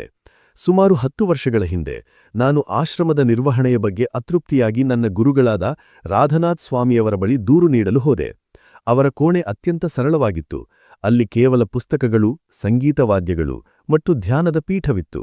ನಾನು ಸುಮಾರು 45 ನಿಮಿಷಗಳ ಕಾಲ ಆಶ್ರಮದ ಜನರ ಬಗ್ಗೆ, ಅಲ್ಲಿನ ತಪ್ಪುಗಳ ಬಗ್ಗೆ ದೂರುಗಳ ಸುರಿಮಳೆಯನ್ನೇ ಗರೆದೆ. ಹೀಗೆ ಮುಂದುವರಿದರೆ ಎಲ್ಲವೂ ಹಾಳಾಗುತ್ತದೆ ಎಂದು ಬೊಬ್ಬೆ ಹೊಡೆದೆ. ನನ್ನ ಗುರುಗಳು ಶಾಂತವಾಗಿ ಕೇಳಿಸಿಕೊಂಡರು. ನಂತರ ಅವರು ಮಾತನಾಡಲು ಆರಂಭಿಸಿದರು. ಮುಂದಿನ 45 ನಿಮಿಷಗಳ ಕಾಲ ನಾನು ಹೇಳಿದ್ದ ಒಂದೇ ಒಂದು ದೂರಿಗೂ ಅವರು ಪ್ರತಿಕ್ರಿಯಿಸಲಿಲ್ಲ. ಬದಲಾಗಿ ನಮ್ಮ ಸಮುದಾಯದಲ್ಲಿ ನಡೆಯುತ್ತಿರುವ ಅತ್ಯುತ್ತಮ ಮತ್ತು ಧನಾತ್ಮಕ ಅಥವಾ ಪಾಸಿಟಿವ್ ವಿಷಯಗಳ ಬಗ್ಗೆ ಮಾತ್ರ ಮಾತನಾಡಿದರು. ಅವರು ಹೇಳಿದರು, ಗೌರ್ ಗೋಪಾಲ್, ನಿನ್ನ ಸಮಸ್ಯೆಗಳು ಸುಳ್ಳು ಎಂದು ನಾನು ಹೇಳುವುದಿಲ್ಲ. ಆದರೆ ನಕಾರಾತ್ಮಕತೆ ಮನಸ್ಸನ್ನು ಆವರಿಸಿದಾಗ ನಮಗೆ ಸುತ್ತಲಿರುವ ಸುಂದರ ವಿಷಯಗಳನ್ನು ನೋಡುವ ದೃಷ್ಟಿಯೇ ಹೋಗಿಬಿಡುತ್ತದೆ. ಮೊದಲು ಮನಸ್ಸನ್ನು ಧನಾತ್ಮಕವಾಗಿ ಯೋಚಿಸಲು ತರಬೇತಿ ನೀಡು. ಆಗ ಸಮಸ್ಯೆಗಳನ್ನು ಬಗೆಹರಿಸುವ ಶಕ್ತಿ ನಿನಗೆ ತಾನೇ ಬರುತ್ತದೆ. ಅಂದು ನಾನು ಒಂದು ಮಹತ್ವದ ಪಾಠ ಕಲಿತೆ. ಯಾರ ಬಗ್ಗೆಯಾದರೂ ನಕಾರಾತ್ಮಕ ಆಲೋಚನೆ ಬಂದಾಗ ತಕ್ಷಣವೇ ಅವರಲ್ಲಿರುವ 3 ಒಳ್ಳೆಯ ಗುಣಗಳನ್ನು ನೆನಪಿಸಿಕೊಳ್ಳಬೇಕು. ಸಣ್ಣ ವಿಷಯ, ದೊಡ್ಡ ಕಿರಿಕಿರಿ. ಗುರುಗಳ ಬಳಿ ಮಾತನಾಡಿ ಬಂದ ನಂತರ ನಾನು ತುಂಬಾ ಖುಷಿಯಾಗಿದ್ದೆ. ಮಧ್ಯಾಹ್ನ ಊಟ ಮುಗಿಸಿ ನನ್ನ ಕೋಣೆಗೆ ಬಂದೆ. ರಾತ್ರಿ ನೀಡಬೇಕಾದ ಉಪನ್ಯಾಸದ ಬಗ್ಗೆ ಯೋಚಿಸಬೇಕಿತ್ತು. ಆದರೆ ಅಷ್ಟರಲ್ಲಿ ಒಂದು ಸಣ್ಣ ಜೀರಿಗೆ ಕಾಳು ನನ್ನ ಹಲ್ಲಿನ ಸಂಧಿಯಲ್ಲಿ ಸಿಕ್ಕಿಹಾಕಿಕೊಂಡಿತು. ನನ್ನ ನಾಲಿಗೆ ಆ ಕಾಳನ್ನು ಹೊರತೆಗೆಯಲು ಟೆನ್ನಿಸ್ ಆಡಿದಂತೆ ಹೋರಾಡುತ್ತಿತ್ತು. 15 ನಿಮಿಷ ಕಳೆದರೂ ಅದು ಹೊರಬರಲಿಲ್ಲ. ಆಗ ನನಗೆ ಅನಿಸಿದ್ದು, ಜೀವನದ ದೊಡ್ಡ ಸವಾಲುಗಳಕ್ಕಿಂತ ಇಂತಹ ಸಣ್ಣ ಕಿರಿಕಿರಿಗಳೇ ನಮ್ಮ ಏಕಾಗ್ರತೆಯನ್ನು ಹೇಗೆ ಕೆಡಿಸುತ್ತವೆ ಅಲ್ವಾ? ಜೀರಿಗೆ ಕಾಳು ಮತ್ತು ಮನಸ್ಸಿನ ಸ್ವಭಾವ. ನನ್ನ ಹಲ್ಲಿನ ಸಂಧಿಯಲ್ಲಿ ಸಿಕ್ಕಿಹಾಕಿಕೊಂಡಿದ್ದ ಆ ಒಂದು ಜೀರಿಗೆ ಕಾಳನ್ನು ಹೊರತೆಗೆಯಲು ನಾನು ಪಡಬಾರದ್ದ ಕಷ್ಟಪಟ್ಟೆ. ಕೊನೆಗೆ ಇಂಟರ್ಡೆಂಟಲ್ ಬ್ರಷ್ ಬಳಸಿ ಅದನ್ನು ಹೊರಹಾಕಿದಾಗ ನನಗೆ ದೊಡ್ಡ ಯುದ್ಧಡೆದ್ದಷ್ಟೇ ಖುಷಿಯಾಯಿತು. ಆದರೆ ಈ ಘಟನೆಯಲ್ಲಿ ಒಂದು ದೊಡ್ಡ ಪಾಠವಿದೆ. ನಮ್ಮ ಮನಸ್ಸು ಕೂಡ ನಾಲಿಗೆ ಇದ್ದ ಹಾಗೆ. ನಮ್ಮ ಬಾಯಿಯಲ್ಲಿ 31 ಹಲ್ಲುಗಳು ಸ್ವಚ್ಛವಾಗಿದ್ದರೂ ನಾಲಿಗೆ ಮಾತ್ರ ಎಲ್ಲಿ ಜೀರಿಗೆ ಕಾಳು ಸಿಕ್ಕಿಹಾಕಿಕೊಂಡಿದೆಯೋ ಅಲ್ಲಿಗೆ ಪದೇ ಪದೇ ಹೋಗುತ್ತದೆ. ಹಾಗೆಯೇ ನಮ್ಮ ಜೀವನದಲ್ಲಿ 100 ಒಳ್ಳೆಯ ವಿಷಯಗಳಿದ್ದರೂ ನಮ್ಮ ಮನಸ್ಸು ಮಾತ್ರ ಎಲ್ಲಿ ಸಮಸ್ಯೆ ಇದೆಯೋ, ಯಾವುದು ಸರಿಯಿಲ್ಲವೋ ಅದರ ಬಗ್ಗೆಯೇ ಯೋಚಿಸುತ್ತಾ ನಮಗೆ ಕಿರಿಕಿರಿ ಉಂಟುಮಾಡುತ್ತದೆ. ನಾವು ಆ ಜೀರಿಗೆ ಕಾಳಿನಂತಹ ಸಣ್ಣ ಸಮಸ್ಯೆಗಳಿಗೆ ಪರಿಹಾರ ಕಂಡುಕೊಳ್ಳಬೇಕು ನಿಜ, ಆದರೆ ಅವುಗಳಲ್ಲೇ ಮುಳುಗಿ ಹೋಗಬಾರದು. ಅಧ್ಯಾಯ 4. ಕೃತಜ್ಞತೆ, ಸಂತೋಷದ ರಹಸ್ಯ. ಕೃತಜ್ಞತೆ ಎಂಬುದು ಕೇವಲ ಒಂದು ಭಾವನೆಯಲ್ಲ, ಅದು ನಾವು ಬೆಳೆಸಿಕೊಳ್ಳಬೇಕಾದ ಒಂದು ಮಾನಸಿಕ ಸ್ಥಿತಿ. ಸಂತೋಷವಾಗಿರುವವರು ಕೃತಜ್ಞರಾಗಿರುವುದಿಲ್ಲ, ಬದಲಾಗಿ ಕೃತಜ್ಞರಾಗಿರುವವರೇ ಜೀವನದಲ್ಲಿ ಸಂತೋಷವಾಗಿರುತ್ತಾರೆ. ಹರಿ ಕೇಳಿದರು, ಸ್ವಾಮೀಜಿ, ಎಲ್ಲವೂ ಚೆನ್ನಾಗಿರುವಾಗ ಕೃತಜ್ಞತೆ ಹೇಳುವುದು ಸರಿ, ಆದರೆ ಜೀವನವೇ ನರಕವಾಗಿರುವಾಗ, ಪ್ರೀತಿಪಾತ್ರರನ್ನು ಕಳೆದುಕೊಂಡಾಗ ಅಥವಾ ಮಾರಕ ಕಾಯಿಲೆ ಬಂದಾಗ ಕೃತಜ್ಞರಾಗಿರಲು ಹೇಗೆ ಸಾಧ್ಯ? ಇದಕ್ಕೆ ಉತ್ತರವಾಗಿ ನಾನು ನನ್ನ ಆಪ್ತ ಮಿತ್ರರಾದ ಮುಕುಂದ್ ಮತ್ತು ಪವಿತ್ರ ಅವರ ಮಗಳು 4 ವರ್ಷದ ಪುಟ್ಟ ಬಾಲಿಕೆ ಗಾಂಧರ್ವಿಕಾಳ ಕಥೆ ಹೇಳಿದೆ. ಗಾಂಧರ್ವಿಕಾಳ ಹೋರಾಟ ಮತ್ತು ಕೃತಜ್ಞತೆಯ ಶಕ್ತಿ. 4.5 ವರ್ಷದ ಗಾಂಧರ್ವಿಕಾಳಿಗೆ ಅತ್ಯಂತ ವೇಗವಾಗಿ ಹರಡುವ ಬರ್ಕಿಟ್ಸ್ ಲಿಂಫೋಮಾ ಎಂಬ ಅಪರೂಪದ ಕ್ಯಾನ್ಸರ್ ಕಾಣಿಸಿಕೊಂಡಿತು. ಆಕೆಯ ತಂದೆ ಮುಕುಂದ್ ಒಬ್ಬ ದಂತವೈದ್ಯರು. ವೈದ್ಯರು ನಿಮ್ಮ ಮಗಳಿಗೆ ಕ್ಯಾನ್ಸರ್ ಇದೆ ಎಂದು ಹೇಳಿದ ಆ 48 ಗಂಟೆಗಳು ಅವರ ಜೀವನದ ಅತ್ಯಂತ ಕರಾಳ ಕ್ಷಣಗಳಾಗಿದ್ದವು. 6 ತಿಂಗಳುಗಳ ಕಾಲ ಆಸ್ಪತ್ರೆಯಲ್ಲಿ ಕೀಮೋಥೆರಪಿ, ಸೋಂಕು ಮತ್ತು ಅತೀವ ನೋವಿನ ನಡುವೆ ಆ ಕುಟುಂಬ ಹೋರಾಡಿತು. ಅಂತಹ ಪರಿಸ್ಥಿತಿಯಲ್ಲಿ ಕೃತಜ್ಞರಾಗಿರುವುದು ಹೇಗೆ? ಮುಕುಂದ್ ಹೇಳುತ್ತಾರೆ. 1. ಸಮುದಾಯದ ಬೆಂಬಲ. ನಾವು ಆಸ್ಪತ್ರೆಯಲ್ಲಿದ್ದಾಗ ನಮ್ಮ ಇಬ್ಬರೂ ಪುಟ್ಟ ಮಕ್ಕಳನ್ನು ಸ್ನೇಹಿತರು ತಮ್ಮ ಮಕ್ಕಳಂತೆ ಸಾಕಿಸರಹಿದರು. 2. ಪೋಷಕರ ಪ್ರೀತಿ. ತಂದೆ ಪ್ರತಿದಿನ ಮನೆಯ ಅಡುಗೆ ಮಾಡಿ ಆಸ್ಪತ್ರೆಗೆ ತರುತ್ತಿದ್ದರು. 3. ಸ್ನೇಹಿತರ ಔದಾರ್ಯ. ಕ್ಯಾನ್ಸರ್ ಚಿಕಿತ್ಸೆ ಅತ್ಯಂತ ದುಬಾರಿ. ನಾವು ಬೇಡವೆಂದರೂ ನಮ್ಮ ಆತ್ಮೀಯ ಸ್ನೇಹಿತರೊಬ್ಬರು ಚಿಕಿತ್ಸೆಯ ವೆಚ್ಚವನ್ನು ಭರಿಸಲು ಮುಂದೆ ಬಂದರು. ಇದು ಅವರ ಪಾಲಿಗೆ ಹೀರೋಯಿಸಂ ಆಗಿತ್ತು. 4. ಗುರುಗಳ ಪ್ರಾರ್ಥನೆ. ರಾಧನಾಥ್ ಸ್ವಾಮಿಗಳು ಅವರ ಕೈ ಹಿಡಿದು ನಾನು ನಿಮಗಾಗಿ ತೀವ್ರವಾಗಿ ಪ್ರಾರ್ಥಿಸುತ್ತಿದ್ದೇನೆ ಎಂದು ಧೈರ್ಯ ತುಂಬಿದರು. ಗಾಂಧರ್ವಿಕಾಳ ಹುಟ್ಟುಹಬ್ಬದಂದು ಅವಳಿಗೆ ಜ್ವರವಿದ್ದ ಕಾರಣ ಆಸ್ಪತ್ರೆಯಿಂದ ಬಿಡುಗಡೆ ಸಿಕ್ಕಿಲ್ಲ. ಆಗ ಆಕೆಯ ಶಾಲಾ ಶಿಕ್ಷಕರು ಮತ್ತು ಸ್ನೇಹಿತರು ಆಸ್ಪತ್ರೆಯ ಕೋಣೆಯನ್ನೇ ಸಿಂಗರಿಸಿ ಕೇಕ್ ಕತ್ತರಿಸಿ ಸಂಭ್ರಮಿಸಿದರು. ಆ ಪುಟ್ಟ ಬಾಲಿಕೆ ತನಗಿದ್ದ ನೋವಿನಲ್ಲೂ ಪ್ರಾರ್ಥನೆ ಮತ್ತು ಧ್ಯಾನ ಮಾಡುತ್ತಾ ಆಸ್ಪತ್ರೆಯ ಇತರ ರೋಗಿಗಳಿಗೂ ಮತ್ತು ದಾದಿಯರಿಗೂ ಸ್ಫೂರ್ತಿಯಾದಳು. ಕಷ್ಟಗಳು ಬಂದಾಗ ನಾವು ಅನುಭವಿಸುವ ನೋವು ನಿಜ, ಆದರೆ ಆ ಕಷ್ಟದ ನಡುವೆಯೂ ನಮಗೆ ಸಹಾಯ ಮಾಡುವ ಕೈಗಳು, ನಮ್ಮನ್ನು ಪ್ರೀತಿಸುವ ಹೃದಯಗಳಿರುತ್ತವೆ. ಅವುಗಳನ್ನು ಗುರುತಿಸುವುದೇ ನಿಜವಾದ ಕೃತಜ್ಞತೆ. ಕತ್ತಲೆಯಲ್ಲಿ ಕಂಡ ಬೆಳಕು. ಗಾಂಧರ್ವಿಕಾಳ ಚೇತೈಕೆ. ಆಸ್ಪತ್ರೆಯ ಆ ನಿಶ್ಶಬ್ದ ರಾತ್ರಿಗಳಲ್ಲಿ ಮುಕುಂದ್ ಅವರಿಗೆ ಒಂದು ಭಯ ಕಾಡುತ್ತಿತ್ತು. ಒಂದು ವೇಳೆ ಕ್ಯಾನ್ಸರ್ ಮರುಕಳಿಸಿದರೆ, ನಾವು ಆಕೆಯನ್ನು ಕಳೆದುಕೊಂಡರೆ? ಇಂತಹ ನಕಾರಾತ್ಮಕ ಆಲೋಚನೆಗಳು ಬಂದಾಗ ಅವರಿಗೆ ದಾರಿದೀಪವಾಗಿದ್ದು ಮುಂಬೈನ ಆಧ್ಯಾತ್ಮಿಕ ಸಮುದಾಯ ತೋರಿದ ಅಪರಿಮಿತ ಪ್ರೀತಿ. ಕೃತಜ್ಞತೆ ಎಂಬುದು ಕೇವಲ ಸುಖವಿದ್ದಾಗ ಹೇಳುವ ಮಾತಲ್ಲ, ಅದು ಸಂಕಷ್ಟದ ಸಮಯದಲ್ಲಿ ನಮಗೆ ಸಾಂತ್ವನ ನೀಡುವ ಶಕ್ತಿ. ಒಂದು ಕಾಲದಲ್ಲಿ ಗುಣಪಡಿಸಲು ಅಸಾಧ್ಯ ಎನ್ನಲಾದ ಗಾಂಧರ್ವಿಕಾ ಇಂದು ಗುಣಮುಖಳಾಗಿ ನಮ್ಮೊಂದಿಗಿದ್ದಾಳೆ. ನಗುತ್ತಾ, ಪ್ರಾರ್ಥಿಸುತ್ತಾ ಎಲ್ಲರಿಗೂ ಸ್ಫೂರ್ತಿಯಾಗಿದ್ದಾಳೆ. ಹರಿ ಭಾವುಕರಾಗಿ ನುಡಿದರು. ನಿಮ್ಮ ಕಾರು ವೇಗವಾಗಿರಬಹುದು ಸ್ವಾಮೀಜಿ, ಆದರೆ ಈ ಕಥೆ ಒಂದು ಇಮೋಷನಲ್ ರೋಲರ್ ಕೋಸ್ಟರ್ ಇದ್ದಂತೆ. ಗಾಂಧರ್ವಿಕಾಳ ತಂದೆಗೆ ಕೃತಜ್ಞತೆಯ ಶಕ್ತಿ ಪೂರ್ತಿಯಾಗಿ ಅರ್ಥವಾಗಿದೆ ಅನಿಸುತ್ತದೆ. ಅಧ್ಯಾಯ 5. ಬದುಕಿಗೆ ಪಾಸ್ ಬಟನ್ ಒತ್ತಿ. ಸಂಕಷ್ಟದಲ್ಲೂ ನಗಬಲ್ಲವರನ್ನು, ಸಂಕಟದಿಂದಲೇ ಶಕ್ತಿಯನ್ನು ಪಡೆದು ವಿವೇಚನೆಯಿಂದ ಶೌರ್ಯವನ್ನು ಬೆಳೆಸಿಕೊಳ್ಳುವವರನ್ನು ನಾನು ಪ್ರೀತಿಸುತ್ತೇನೆ. ಲಿಯೋನಾರ್ಡೋ ದವಿಂಚಿ. ಮುಂಬೈನ ವರ್ಲಿ ಸೀಫೇಸ್ನಲ್ಲಿ ನಿರ್ಮಾಣವಾಗುತ್ತಿದ್ದ 10 ಮಹಡಿಯ ಬೃಹತ್ ಬಂಗಲೆಯನ್ನು ತೋರಿಸುತ್ತಾ ನಾನು ಹರಿಗೆ ಹೇಳಿದೆ. ಈ ಇಡೀ ಕಟ್ಟಡ ಒಬ್ಬನೇ ಉದ್ಯಮಿಯ ಕುಟುಂಬಕ್ಕಾಗಿ ನಿರ್ಮಾಣವಾಗುತ್ತಿದೆ. ಅವರು ನಿಮ್ಮಗಿಂತಲೂ ಹೆಚ್ಚು ಕೆಲಸ ಮಾಡುತ್ತಾರೆ, ಆದರೆ ಅವರು ಪ್ರತಿದಿನವೂ ತಮ್ಮ ಜೀವನದ ಧನಾತ್ಮಕ ಅಂಶಗಳ ಬಗ್ಗೆ ಆಲೋಚಿಸಲು ಸಮಯ ಮೀಸಲಿಡುತ್ತಾರೆ. ರಿಫ್ಲೆಕ್ಟ್. ನಮ್ಮ ಜೀವನದಲ್ಲಿ ನಮಗೆ ಸಿಕ್ಕಿರುವ ವರಗಳ ಬಗ್ಗೆ ನಾವು ಕೃತಜ್ಞರಾದಾಗ ಮಾತ್ರ ಇನ್ನೂ ಹೆಚ್ಚಿನದನ್ನು ಸ್ವೀಕರಿಸಲು ನಾವು ಸಿದ್ಧರಾಗುತ್ತೇವೆ. ಇಲ್ಲವಿದ್ದರೆ ನಮಗೆ ಸಿಗುವ ಅದ್ಭುತ ಅವಕಾಶಗಳನ್ನು ನಾವೇ ಕಳೆದುಕೊಳ್ಳುತ್ತೇವೆ. ಇದನ್ನೇ ನಾನು ಪ್ರೆಸ್ ಪಾಸ್ ಎನ್ನುತ್ತೇನೆ. ಜೋಶುವಾ ಬೆಲ್ ಮತ್ತು ಕಳೆದುಹೋದ ಸಂಗೀತ. ನಮಗೆ ಕೃತಜ್ಞತೆ ಸಲ್ಲಿಸಲು ಸಮಯವಿಲ್ಲದಿದ್ದರೆ ನಾವು ಬದುಕಿನ ಅತ್ಯಂತ ಸುಂದರ ಕ್ಷಣಗಳನ್ನು ಹೇಗೆ ಕಳೆದುಕೊಳ್ಳುತ್ತೇವೆ ಎಂಬುದಕ್ಕೆ ಒಂದು ಸಾಮಾಜಿಕ ಪ್ರಯೋಗದ ಉದಾಹರಣೆಯಿದೆ. ಜನವರಿ 12, 2007ರಂದು ವಾಷಿಂಗ್ಟನ್ನ ಒಂದು ಮೆಟ್ರೋ ಸ್ಟೇಷನ್ನಲ್ಲಿ ಸಾಧಾರಣ ಜೀನ್ಸ್ ಮತ್ತು ಟೀ ಶರ್ಟ್ ಧರಿಸಿದ ವ್ಯಕ್ತಿಯೊಬ್ಬರು ಪಿಟಲಿ ನುಡಿಯಲು ಶುರುಮಾಡಿದರು. ಆತ ನುಡಿಯುತ್ತಿದ್ದದ್ದು ವಿಶ್ವದ ಅತ್ಯುತ್ತಮ ಶಾಸ್ತ್ರೀಯ ಸಂಗೀತ, ಅದೂ ಕೂಡ ಕೋಟ್ಯಾಂತರ ರೂಪಾಯಿ ಬೆಲೆಯ ಪಿಟಲಿ ವಾದ್ಯದ ಮೇಲೆ. ಆ ವ್ಯಕ್ತಿ ಬೇರೆ ಯಾರೂ ಅಲ್ಲ, ಅವರು ವಿಶ್ವವಿಖ್ಯಾತ ಪಿಟಲಿ ವಾದಕ ಜೋಶುವಾ ಬೆಲ್. ಸಾಮಾನ್ಯವಾಗಿ ಅವರ ಸಂಗೀತ ಕೇಳಲು ಜನರು ಸಾವಿರಾರು ರೂಪಾಯಿ ಕೊಟ್ಟು ಟಿಕೆಟ್ ಖರೀದಿಸಿ ತಿಂಗಳುಗಟ್ಟಲೆ ಕಾಯಬೇಕಿತ್ತು. ಆದರೆ ಅಂದು ಮೆಟ್ರೋ ಸ್ಟೇಷನ್ನಲ್ಲಿ ಅವರು ಉಚಿತವಾಗಿ ಅದ್ಭುತ ಸಂಗೀತ ನೀಡುತ್ತಿದ್ದರು. ಫಲಿತಾಂಶವೇನಾಯಿತು ಗೊತ್ತೇ? ಜನರು ಸಾವಿರಾರು ಜನ ಅವರ ಪಕ್ಕದಲ್ಲೇ ಹಾದು ಹೋದರು, ಆದರೆ ಯಾರೊಬ್ಬರೂ ನಿಂತು ಕೇಳುವ ತಾಳ್ಮೆ ತೋರಿಲಿಲ್ಲ. ಎಲ್ಲರೂ ತಮ್ಮ ಕೆಲಸದ ಅವಸರದಲ್ಲಿದ್ದರು. ಕೆಲವರು ಮಾತ್ರ ಕೆಲವು ಸೆಕೆಂಡ್ ನಿಂತು ಹೋದರು. ನಮ್ಮ ಬದುಕು ಕೂಡ ಹೀಗೆ ಇದೆ. ನಾವು ಯಶಸ್ಸಿನ ಓಟದಲ್ಲಿ ಎಷ್ಟು ಬ್ಯುಸಿಯಾಗಿದ್ದೇವೆ ಎಂದರೆ ನಮ್ಮ ಕಣ್ಮುಂದೆಯೇ ಇರುವ ಜೀವನದ ಸಂಗೀತವನ್ನು ಕೇಳಿಸಿಕೊಳ್ಳಲು ನಾವು ಮರೆತಿದ್ದೇವೆ. ಜೋಶುವಾ ಬೆಲ್ ಪ್ರಯೋಗ. ನಾವು ಬದುಕಿನ ಸಂಗೀತವನ್ನು ಕಳೆದುಕೊಳ್ಳುತ್ತಿದ್ದೇವೆಯಾ? ವಾಷಿಂಗ್ಟನ್ ಮೆಟ್ರೋ ನಿಲ್ದಾಣದಲ್ಲಿ ಜೋಶುವಾ ಬೆಲ್ 45 ನಿಮಿಷಗಳ ಕಾಲ ಅದ್ಭುತ ಸಂಗೀತ ನುಡಿದರು. ಅಲ್ಲಿ ಹಾದುಹೋದ 1097 ಜನರಲ್ಲಿ ಕೇವಲ 7 ಜನರು ಮಾತ್ರ 1 ನಿಮಿಷ ನಿಂತು ಕೇಳಿಸಿಕೊಂಡರು.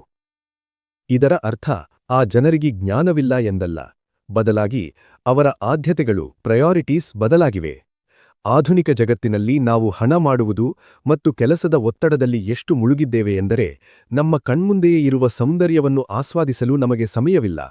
ನಾವು ಪಾಸ್ ಬಟನ್ ಒತ್ತಿ ಕೃತಜ್ಞತೆ ಸಲ್ಲಿಸದಿದ್ದರೆ ಬದುಕಿನ ಅತ್ಯಂತ ಅಮೂಲ್ಯ ಕ್ಷಣಗಳು ನಮಗೆ ತಿಳಿಯದಂತೆಯೇ ಕಳೆದು ಹೋಗುತ್ತವೆ. ಕೃತಜ್ಞತೆಯ ಸ್ನಾಯು, ದ ಮಸಲ್ ಆಫ್ ಗ್ರ್ಯಾಟಿಟ್ಯೂಡ್. ರಸ್ತೆಯ ಬದಿಯಲ್ಲಿ ವ್ಯಾಯಾಮ ಮಾಡುತ್ತಿದ್ದ ಯುವಕನೊಬ್ಬನನ್ನು ತೋರಿಸುತ್ತಾ ನಾನು ಹರಿಗೆ ಹೇಳಿದೆ, ಅವನ ದೇಹದ ಸ್ನಾಯುಗಳು ದೃಢವಾಗಲು ವರ್ಷಗಳ ತರಬೇತಿ ಕಾರಣ. ಹಾಗೆಯೇ ಕೃತಜ್ಞತೆ ಎಂಬುದು ಒಂದು ಸ್ನಾಯುವಿನಂತೆ. ಅದನ್ನು ಪ್ರತಿದಿನ ಬಳಸದಿದ್ದರೆ ಅದು ದುರ್ಬಲವಾಗುತ್ತದೆ. ಕೃತಜ್ಞತೆಯನ್ನು ಒಂದು ಅಭ್ಯಾಸವಾಗಿ ಮಾಡಲು ಕೃತಜ್ಞತಾ ಲಾಗ್ ಅತ್ಯಂತ ಪರಿಣಾಮಕಾರಿ. ಇದು 3 ತತ್ವಗಳ ಮೇಲೆ ಕೆಲಸ ಮಾಡುತ್ತದೆ. 1. ಗುರುತಿಸುವುದು. ನಮಗೆ ಸಿಕ್ಕ ಗೊಳ್ಳೆಯನ್ನು ಗುರುತಿಸಿ ಥ್ಯಾಂಕ್ ಯು ಹೇಳುವುದು. 2. ನೆನಪಿಸಿಕೊಳ್ಳುವುದು. ಯಾರು ನಮಗೆ ಸಹಾಯ ಮಾಡಿದರು ಎಂಬುದನ್ನು ಮೌನವಾಗಿ ಸ್ಮರಿಸುವುದು. 3. ಪ್ರತಿಕ್ರಿಯಿಸುವುದು. ಕೇವಲ ಮಾತಿನಿಂದಲ್ಲ, ಕ್ರಿಯೆಯಿಂದ ಗಿವಿಂಗ್ ಬ್ಯಾಕ್, ಕೃತಜ್ಞತೆಯನ್ನು ಬದುಕಿನ ಭಾಗವಾಗಿ ಮಾಡಿಸುವುದು. ಪ್ರತಿದಿನ ಬೆಳಿಗ್ಗೆ ಅಥವಾ ರಾತ್ರಿ ಈ ಸರಳ ಕೆಲಸ ಮಾಡಿ. ಕಳೆದ 24 ಗಂಟೆಗಳಲ್ಲಿ ನಿಮಗೆ ಖುಷಿ ನೀಡಿದ 3 ರಿಂದ 5 ವಿಷಯಗಳನ್ನು ಬರೆಯಿರಿ. ವಾರಕ್ಕೊಮ್ಮೆ ನಿಮಗೆ ಸಹಾಯ ಮಾಡಿದ ವ್ಯಕ್ತಿಗೆ ಪ್ರತಿಯಾಡಿ ಏನಾದರೂ ಒಳ್ಳೆಯದನ್ನು ಮಾಡಲು ನಿರ್ಧರಿಸಿ. ಉದಾಹರಣೆಗೆ, ಅಡುಗೆ ಮಾಡಿದ ಪತ್ನಿಗೆ ಅಥವಾ ಬಟ್ಟೆ ಒಗೆದ ತಾಯಿಗೆ ಮನಸ್ಸಾರೆ ಧನ್ಯವಾದ ಹೇಳುವುದು. ಅಧ್ಯಾಯ 6. ಏಕೆ ಚಿಂತೆ? Why worry? ನಾಳಿನ ದುಃಖವನ್ನು ಚಿಂತೆ ಎಂದಿಗೂ ಕಡಿಮೆ ಮಾಡುವುದಿಲ್ಲ. ಅದು ಕೇವಲ ಇಂದಿನ ಸಂತೋಷವನ್ನು ಕಸಿದುಕೊಳ್ಳುತ್ತದೆ. ಲಿಯೋ ಬುಸ್ಕಾಗ್ಲಿಯಾ. ಹರಿ ಒಂದು ವೈಯಕ್ತಿಕ ಪ್ರಶ್ನೆ ಕೇಳಿದರು. ಸ್ವಾಮೀಜಿ, ನೀವು ಎಂದಾದರೂ ಕೃತಜ್ಞರಾಗಿರಲು ಸಾಧ್ಯವೇ ಇಲ್ಲದಂತಹ ಪರಿಸ್ಥಿತಿಯಲ್ಲಿ ಸಿಲುಕಿದ್ದೀರಾ? ನನ್ನ ಜೀವನದ ಅತಿದೊಡ್ಡ ಸವಾಲು ಶುರುವಾಗಿದ್ದು ಒಂದು ವಾಟ್ಸ್ಆಪ್ ಸಂದೇಶದಿಂದ. ವಾಟ್ಸ್ಆಪ್ ಸಂಸ್ಥಾಪಕ ಬ್ರಿಯಾನ್ ಆಕ್ಟನ್ ಅವರು ಫೇಸ್ಬುಕ್ ಮತ್ತು ಟ್ವಿಟರ್ನಿಂದ ತಿರಸ್ಕೃತಗೊಂಡರೂ ಸೋಲೊಪ್ಪದೆ ವಾಟ್ಸ್ಆಪ್ ನಿರ್ಮಿಸಿ ಹೇಗೆ ಜಗತ್ತನ್ನೇ ಬದಲಿಸಿದರೋ ಅದೇ ಆಪ್ ನನ್ನ ಜೀವನವನ್ನು ಒಂದು ದಿನ ಬದಲಾಯಿಸಿತು. ಒಂದು ದಿನ ನನ್ನ ಫೋನ್ ನಿರಂತರವಾಗಿ ರಿಂಗಣಿಸಲು ಶುರುಮಾಡಿತು. ನೋಡಿದರೆ ನಾನು ಕಾಲೇಜ್ ವಿದ್ಯಾರ್ಥಿಗಳ ಮುಂದೆ ನೀಡಿದ್ದ ಉಪನ್ಯಾಸದ ಒಂದು ಸಣ್ಣ ತುಣುಕು ವೈರಲ್ ಆಗಿತ್ತು. ಅದರಲ್ಲಿ ನಾನು ಅಧ್ಯಾಪಕರು, ಸಾಫ್ಟ್ವೇರ್ ಇಂಜಿನಿಯರ್ಗಳು ಮತ್ತು ಭ್ರಷ್ಟ ರಾಜಕಾರಣಿಗಳ ಸಂಪಾದನೆಯ ಬಗ್ಗೆ ಹೋಲಿಕೆ ಮಾಡುತ್ತಿದ್ದೆ. ಆ ವಿಡಿಯೋ ಸಂದರ್ಭಕ್ಕೆ ವಿರುದ್ಧವಾಗಿ ಎಡಿಟ್ ಆಗಿತ್ತು. ಅದು ನನ್ನ ಇಡೀ ವೃತ್ತಿಜೀವನವನ್ನೇ ಹಾಳು ಮಾಡುವಂತಿತ್ತು. ಆ ಕ್ಷಣದಲ್ಲಿ ನನಗೆ ಕೃತಜ್ಞತೆ ಸಲ್ಲಿಸಲು ಖಂಡಿತ ಸಾಧ್ಯವಿರಲಿಲ್ಲ. ಆದರೆ ಅಂತಹ ಆತಂಕದ ಸಮಯದಲ್ಲಿ ನಾವು ಹೇಗೆ ವರ್ತಿಸಬೇಕು? ಸಂತೋಷದ 2ನೇ ಚಕ್ರ, ಸಂಬಂಧಗಳು, ರಿಲೇಶನ್ಶಿಪ್ಸ್ ಬಗ್ಗೆ ತಿಳಿಯುವ ಮೊದಲು ನೀವು ಕೇಳಿದ ಆ ವಿವಾದಾತ್ಮಕ ವಿಡಿಯೋ ಮತ್ತು ಗೌರ್ ಗೋಪಾಲ್ ದಾಸ್ ಅವರು ಹಂಚಿಕೊಂಡ ಆ ಅದ್ಭುತ ಚಿಂತೆ ಬೇಡ, ವೈ ವರಿ ಸೂತ್ರದ ಬಗ್ಗೆ ತಿಳಿಯೋಣ. ವಿವಾದಾತ್ಮಕ ವಿಡಿಯೋ ಮತ್ತು ಆತಂಕ. ಗೌರ್ ಗೋಪಾಲ್ ದಾಸ್ ಅವರು ರಾಜಕಾರಣಿಗಳು ಮತ್ತು ಕೆಲವು ಆಧ್ಯಾತ್ಮಿಕ ಗುರುಗಳ ಸಂಪಾದನೆಯ ಬಗ್ಗೆ ತಮಾಷೆಯಾಗಿ ಮಾತನಾಡಿದ ವಿಡಿಯೋ ಎಡಿಟ್ ಆಗಿ ವೈರಲ್ ಆದಾಗ ಅವರು ತೀವ್ರ ಆತಂಕಕ್ಕೊಳಗಲ್ಲರು. ನನ್ನ ಆಶ್ರಮಕ್ಕೆ ದೂರು ನೀಡುತ್ತಾರೆಯೇ? ನನ್ನನ್ನು ಮಾತನಾಡದಂತೆ ನಿಷೇಧಿಸುತ್ತಾರೆಯೇ? ಮಾನನಷ್ಟ ಮೊಕದ್ದಮೆ ಹೂದುತ್ತಾರೆಯೇ? ಎಂಬ ಸಾವಿರಾರು ಪ್ರಶ್ನೆಗಳು ಅವರ ನಿದ್ದೆ ಕೆಡಿಸಿದವು. ಆದರೆ ಅಂದು ಅವರ ಮೊಬೈಲ್ಗೆ ಬಂದ ಒಂದು ಸಣ್ಣ ಫ್ಲೋ ಚಾರ್ಟ್ ಅವರ ಆಲೋಚನಾ ಕ್ರಮವನ್ನೇ ಬದಲಾಯಿಸಿತು. ಚಿಂತೆ ಏಕೆ ಎಂಬ ಅದ್ಭುತ chart, the why worry flow chart. ನಮ್ಮ ಜೀವನದ ಅರ್ಧದಷ್ಟು ಸಮಸ್ಯೆಗಳು ಈ ಒಂದು ಚಾರ್ಟ್ ಮೂಲಕ ಬಗೆಹರಿಯುತ್ತವೆ. ಇದನ್ನು ಲೇಖಕರು ಹರಿಪ್ರಸಾದ್ ಅವರಿಗೆ ತೋರಿಸಿದರು. ಈ ಚಾರ್ಟ್ನ ಸಾರಾಂಶ ಹೀಗಿದೆ. 1. ನಿಮ್ಮ ಜೀವನದಲ್ಲಿ ಏನಾದರೂ ಸಮಸ್ಯೆ ಇದೆಯೇ? ಇಲ್ಲ ಎಂದಾದರೆ ಚಿಂತೆ ಏಕೆ? ಸಮಸ್ಯೆ ಇದೆ ಎಂದಾದರೆ ಅದರ ಬಗ್ಗೆ ಏನಾದರೂ ಮಾಡಲು ಸಾಧ್ಯವಿದೆಯೇ? ಹೌದು ಎಂದಾದರೆ ಕೆಲಸ ಮಾಡಿ, ಚಿಂತೆ ಏಕೆ? ಇಲ್ಲ ಎಂದಾದರೆ ನಿಮ್ಮ ಕೈಯಲ್ಲಿ ಏನೂ ಇಲ್ಲದ ಮೇಲೆ ಚಿಂತೆ ಏಕೆ? ಈ ಸರಳ ಸತ್ಯವು ಗೌರ್ ಗೋಪಾಲ್ ದಾಸ್ ಅವರಿಗೆ ಆ ವಿವಾದದ ಸಮಯದಲ್ಲಿ ವೈರಾಗ್ಯ, ಡಿಟ್ಯಾಚ್ಮೆಂಟ್ ನೀಡಿತು. ಸೋಜಿಗವೆಂದರೆ, ಯಾವ ವಿಡಿಯೋ ತಮ್ಮ ಬದುಕನ್ನು ಹಾಳು ಮಾಡುತ್ತದೆ ಎಂದು ಅವರು ಭಾವಿಸಿದ್ದರೋ ಅದೇ ವಿಡಿಯೋ ಅವರನ್ನು ಜಗತ್ತಿನಾದ್ಯಂತ ಕೋಟ್ಯಾಂತರ ಜನರಿಗೆ ಪರಿಚಯಿಸಿತು. ಚಕ್ರ 2: ಆಧ್ಯಾತ್ಮಿಕ ಶಕ್ತಿ. ಹರಿ ಕೇಳಿದರು, ಇಂತಹ ಸ್ಥಿತಪ್ರಜ್ಞೆ ಹೊಂದಲು ಆಧ್ಯಾತ್ಮಿಕ ಶಕ್ತಿ ಬೇಕು. ಅದು ಹೇಗೆ ಸಿಗುತ್ತದೆ? ಗೌರ್ ಗೋಪಾಲ್ ದಾಸ್ ವಿವರಿಸಿದರು, ನಾವು ಆಧ್ಯಾತ್ಮಿಕ ಅನುಭವ ಪಡೆಯುತ್ತಿರುವ ಮನುಷ್ಯರಲ್ಲ, ಬದಲಾಗಿ ಮಾನವ ಅನುಭವ ಪಡೆಯುತ್ತಿರುವ ಆಧ್ಯಾತ್ಮಿಕ ಜೀವಿಗಳು. ನಮ್ಮ ಸಂಪರ್ಕಗಳು 3 ವಿಧದಲ್ಲಿರುತ್ತವೆ. 1. ಹೊರಗಿನ ಸಂಪರ್ಕ: ಜಗತ್ತು, ಕೆಲಸ, ಸಂಬಂಧಗಳು. 2. ಒಳಗಿನ ಸಂಪರ್ಕ: ನಮ್ಮ ಸ್ವಂತ ಆಲೋಚನೆಗಳು ಮತ್ತು ಅರಿವು. 3. ಮೇಲಿನ ಸಂಪರ್ಕ: ಭಗವಂತ ಅಥವಾ ನಮ್ಮ ಮೀರಿದ ಶಕ್ತಿಯೊಂದಿಗೆ ಸಂಪರ್ಕ. ಧ್ಯಾನದ ವಿಮಾನ. ಧ್ಯಾನವನ್ನು ಅವರು ವಿಮಾನಕ್ಕೆ ಹೋಲಿಸುತ್ತಾರೆ. ವಿಮಾನವು ಟೇಕಾಫ್ ಆದಾಗ ಎತ್ತರಕ್ಕೆ ಹೋದಂತೆ ಕೆಳಗಿರುವ ಗುಡ್ಡಗಾಡುಗಳು ಸಣ್ಣಗಾಗಿ ಕಾಣುತ್ತವೆ. ಹಾಗೆಯೇ ಧ್ಯಾನವು ನಮ್ಮನ್ನು ಜೀವನದ ಸಣ್ಣಪುಟ್ಟ ಚಿಂತೆಗಳಿಂದ ಮೇಲೆತ್ತಿ ಒಂದು ವಿಶಾಲವಾದ ದೃಷ್ಟಿಕೋನವನ್ನು ನೀಡುತ್ತದೆ. ಇದು ನಮ್ಮ ಗುಣವನ್ನು, ಕ್ಯಾರೆಕ್ಟರನ್ನು ಬದಲಾಯಿಸುತ್ತದೆ. ನಾವು ಯಾರು? ನಾವು ಆಧ್ಯಾತ್ಮಿಕ ಅನುಭವ ಪಡೆಯುತ್ತಿರುವ ಮನುಷ್ಯರಲ್ಲ, ಬದಲಾಗಿ ಮಾನವ ಅನುಭವ ಪಡೆಯುತ್ತಿರುವ ಆಧ್ಯಾತ್ಮಿಕ ಜೀವಿಗಳು. ನಮ್ಮ ಸಂಪರ್ಕಗಳು 3 ವಿಧದಲ್ಲಿರುತ್ತವೆ. 1. ಹೊರಗಿನ ಸಂಪರ್ಕ: ಜಗತ್ತು, ಕೆಲಸ, ಸಂಬಂಧಗಳು. 2. ಒಳಗಿನ ಸಂಪರ್ಕ: ನಮ್ಮ ಸ್ವಂತ ಆಲೋಚನೆಗಳು ಮತ್ತು ಅರಿವು. 3. ಮೇಲಿನ ಸಂಪರ್ಕ: ಭಗವಂತ ಅಥವಾ ನಮ್ಮ ಮೀರಿದ ಶಕ್ತಿಯೊಂದಿಗೆ ಸಂಪರ್ಕ. ಇದಕ್ಕೆ ಲೇಖಕರು ಸೂಚಿಸುವ ಅತ್ಯಂತ ಪರಿಣಾಮಕಾರಿ ಮಾರ್ಗ ಮಂತ್ರ ಧ್ಯಾನ, ಮಂತ್ರ ಮೆಡಿಟೇಷನ್. ಚಕ್ರ 2: ಸಂಬಂಧಗಳು. ಸಂವೇದನಶೀಲತೆಯಿಂದ ವರ್ತಿಸಿ. ಸಂಬಂಧಗಳಲ್ಲಿ ಸುಖವಾಗಿರಲು ನಾವು ಪರಸ್ಪರ ಸಂವೇದನಶೀಲರಾಗಿ, ಸೆನ್ಸಿಟಿವ್ ಇರಬೇಕು. ಬೈಬಿಲ್ನ ಒಂದು ವಾಕ್ಯ ಹೇಳುವಂತೆ, ಮೃದುವಾದ ಮಾತು ಕೋಪವನ್ನು ಶಾಂತಗೊಳಿಸುತ್ತದೆ, ಆದರೆ ಕಠುರವಾದ ಮಾತು ಸಿಟ್ಟನ್ನು ಪ್ರಚೋದಿಸುತ್ತದೆ. ಹರಿ ತನ್ನ ಪತ್ನಿ ಲಲಿತಾಳೊಂದಿಗೆ ಸಣ್ಣಪುಟ್ಟ ವಿಷಯಕ್ಕೂ ಜಗಳವಾಗುತ್ತಿದೆ ಎಂದು ಬೇಸರ ವ್ಯಕ್ತಪಡಿಸಿದಾಗ, ಲೇಖಕರು ಲಂಡನ್ನ ಹೀಥ್ರೋ ವಿಮಾನ ನಿಲ್ದಾಣದಲ್ಲಿ ನಡೆದ ಒಂದು ಸ್ವಾರಸ್ಯಕರ ಘಟನೆಯನ್ನು ನೆನಪಿಸಿಕೊಂಡರು. ಘಟನೆ: ಸನ್ಯಾಸಿ ಮತ್ತು ಸ್ಕೂಬಾ ಡೈವಿಂಗ್ ಇನ್ಸ್ಟ್ರಕ್ಟರ್. ಲಂಡನ್ ವಿಮಾನ ನಿಲ್ದಾಣದಲ್ಲಿ ಮೋನಿ ಎಂಬ ಮಹಿಳೆ ಲೇಖಕರನ್ನು ಭೇಟಿಯಾದಳು. ಮಾತು ಶುರುವಾದ ಕೆಲವೇ ನಿಮಿಷಗಳಲ್ಲಿ ಅವಳು ಇಸ್ಕಾನ್ ಸಂಸ್ಥೆಯ ಬಗ್ಗೆ ತೀವ್ರ ಅಸಮಾಧಾನ ವ್ಯಕ್ತಪಡಿಸಿದಳು. ಅವಳು ಹೇಳಿದ ಕಥೆ ಹೀಗಿತ್ತು: ನಾನು ಭಗವದ್ಗೀತೆಯನ್ನು ಕಲಿಯಲು ಇಸ್ಕಾನ್ ಚೌಪಾಟಿಗೆ ಹೋದಾಗ ಅಲ್ಲಿ ಕಂಪ್ಯೂಟರ್ ಮುಂದೆ ಕುಳಿತಿದ್ದ ಒಬ್ಬ ವ್ಯಕ್ತಿ ಅತ್ಯಂತ ಉದಾಸೀನವಾಗಿ ಮತ್ತು ಒರಟಾಗಿ ವರ್ತಿಸಿದ. ನನ್ನನ್ನು ಜಡ್ಜ್ ಮಾಡಿ ನಿನಗೆ ಕೌನ್ಸಿಲಿಂಗ್ ಬೇಕು ಎಂದು ಅವಮಾನಿಸಿದ. ಆತನ ವರ್ತನೆಯಿಂದ ನನಗೆ ಆಧ್ಯಾತ್ಮದ ಮೇಲೆ ಜಿಗುಪ್ಸೆ ಬಂತು. ಮೋನಿ ವಿವರಿಸುತ್ತಿದ್ದಾಗ ಅವಳಿಗೆ ತಿಳಿಯದ ವಿಷಯವೇನೆಂದರೆ, ಅವಳು ಯಾರ ಬಗ್ಗೆ ದೂರು ನೀಡುತ್ತಿದ್ದಳೋ ಅದೇ ದೇವಸ್ಥಾನದ ಭಾಗ ಲೇಖಕರಾಗಿದ್ದರು.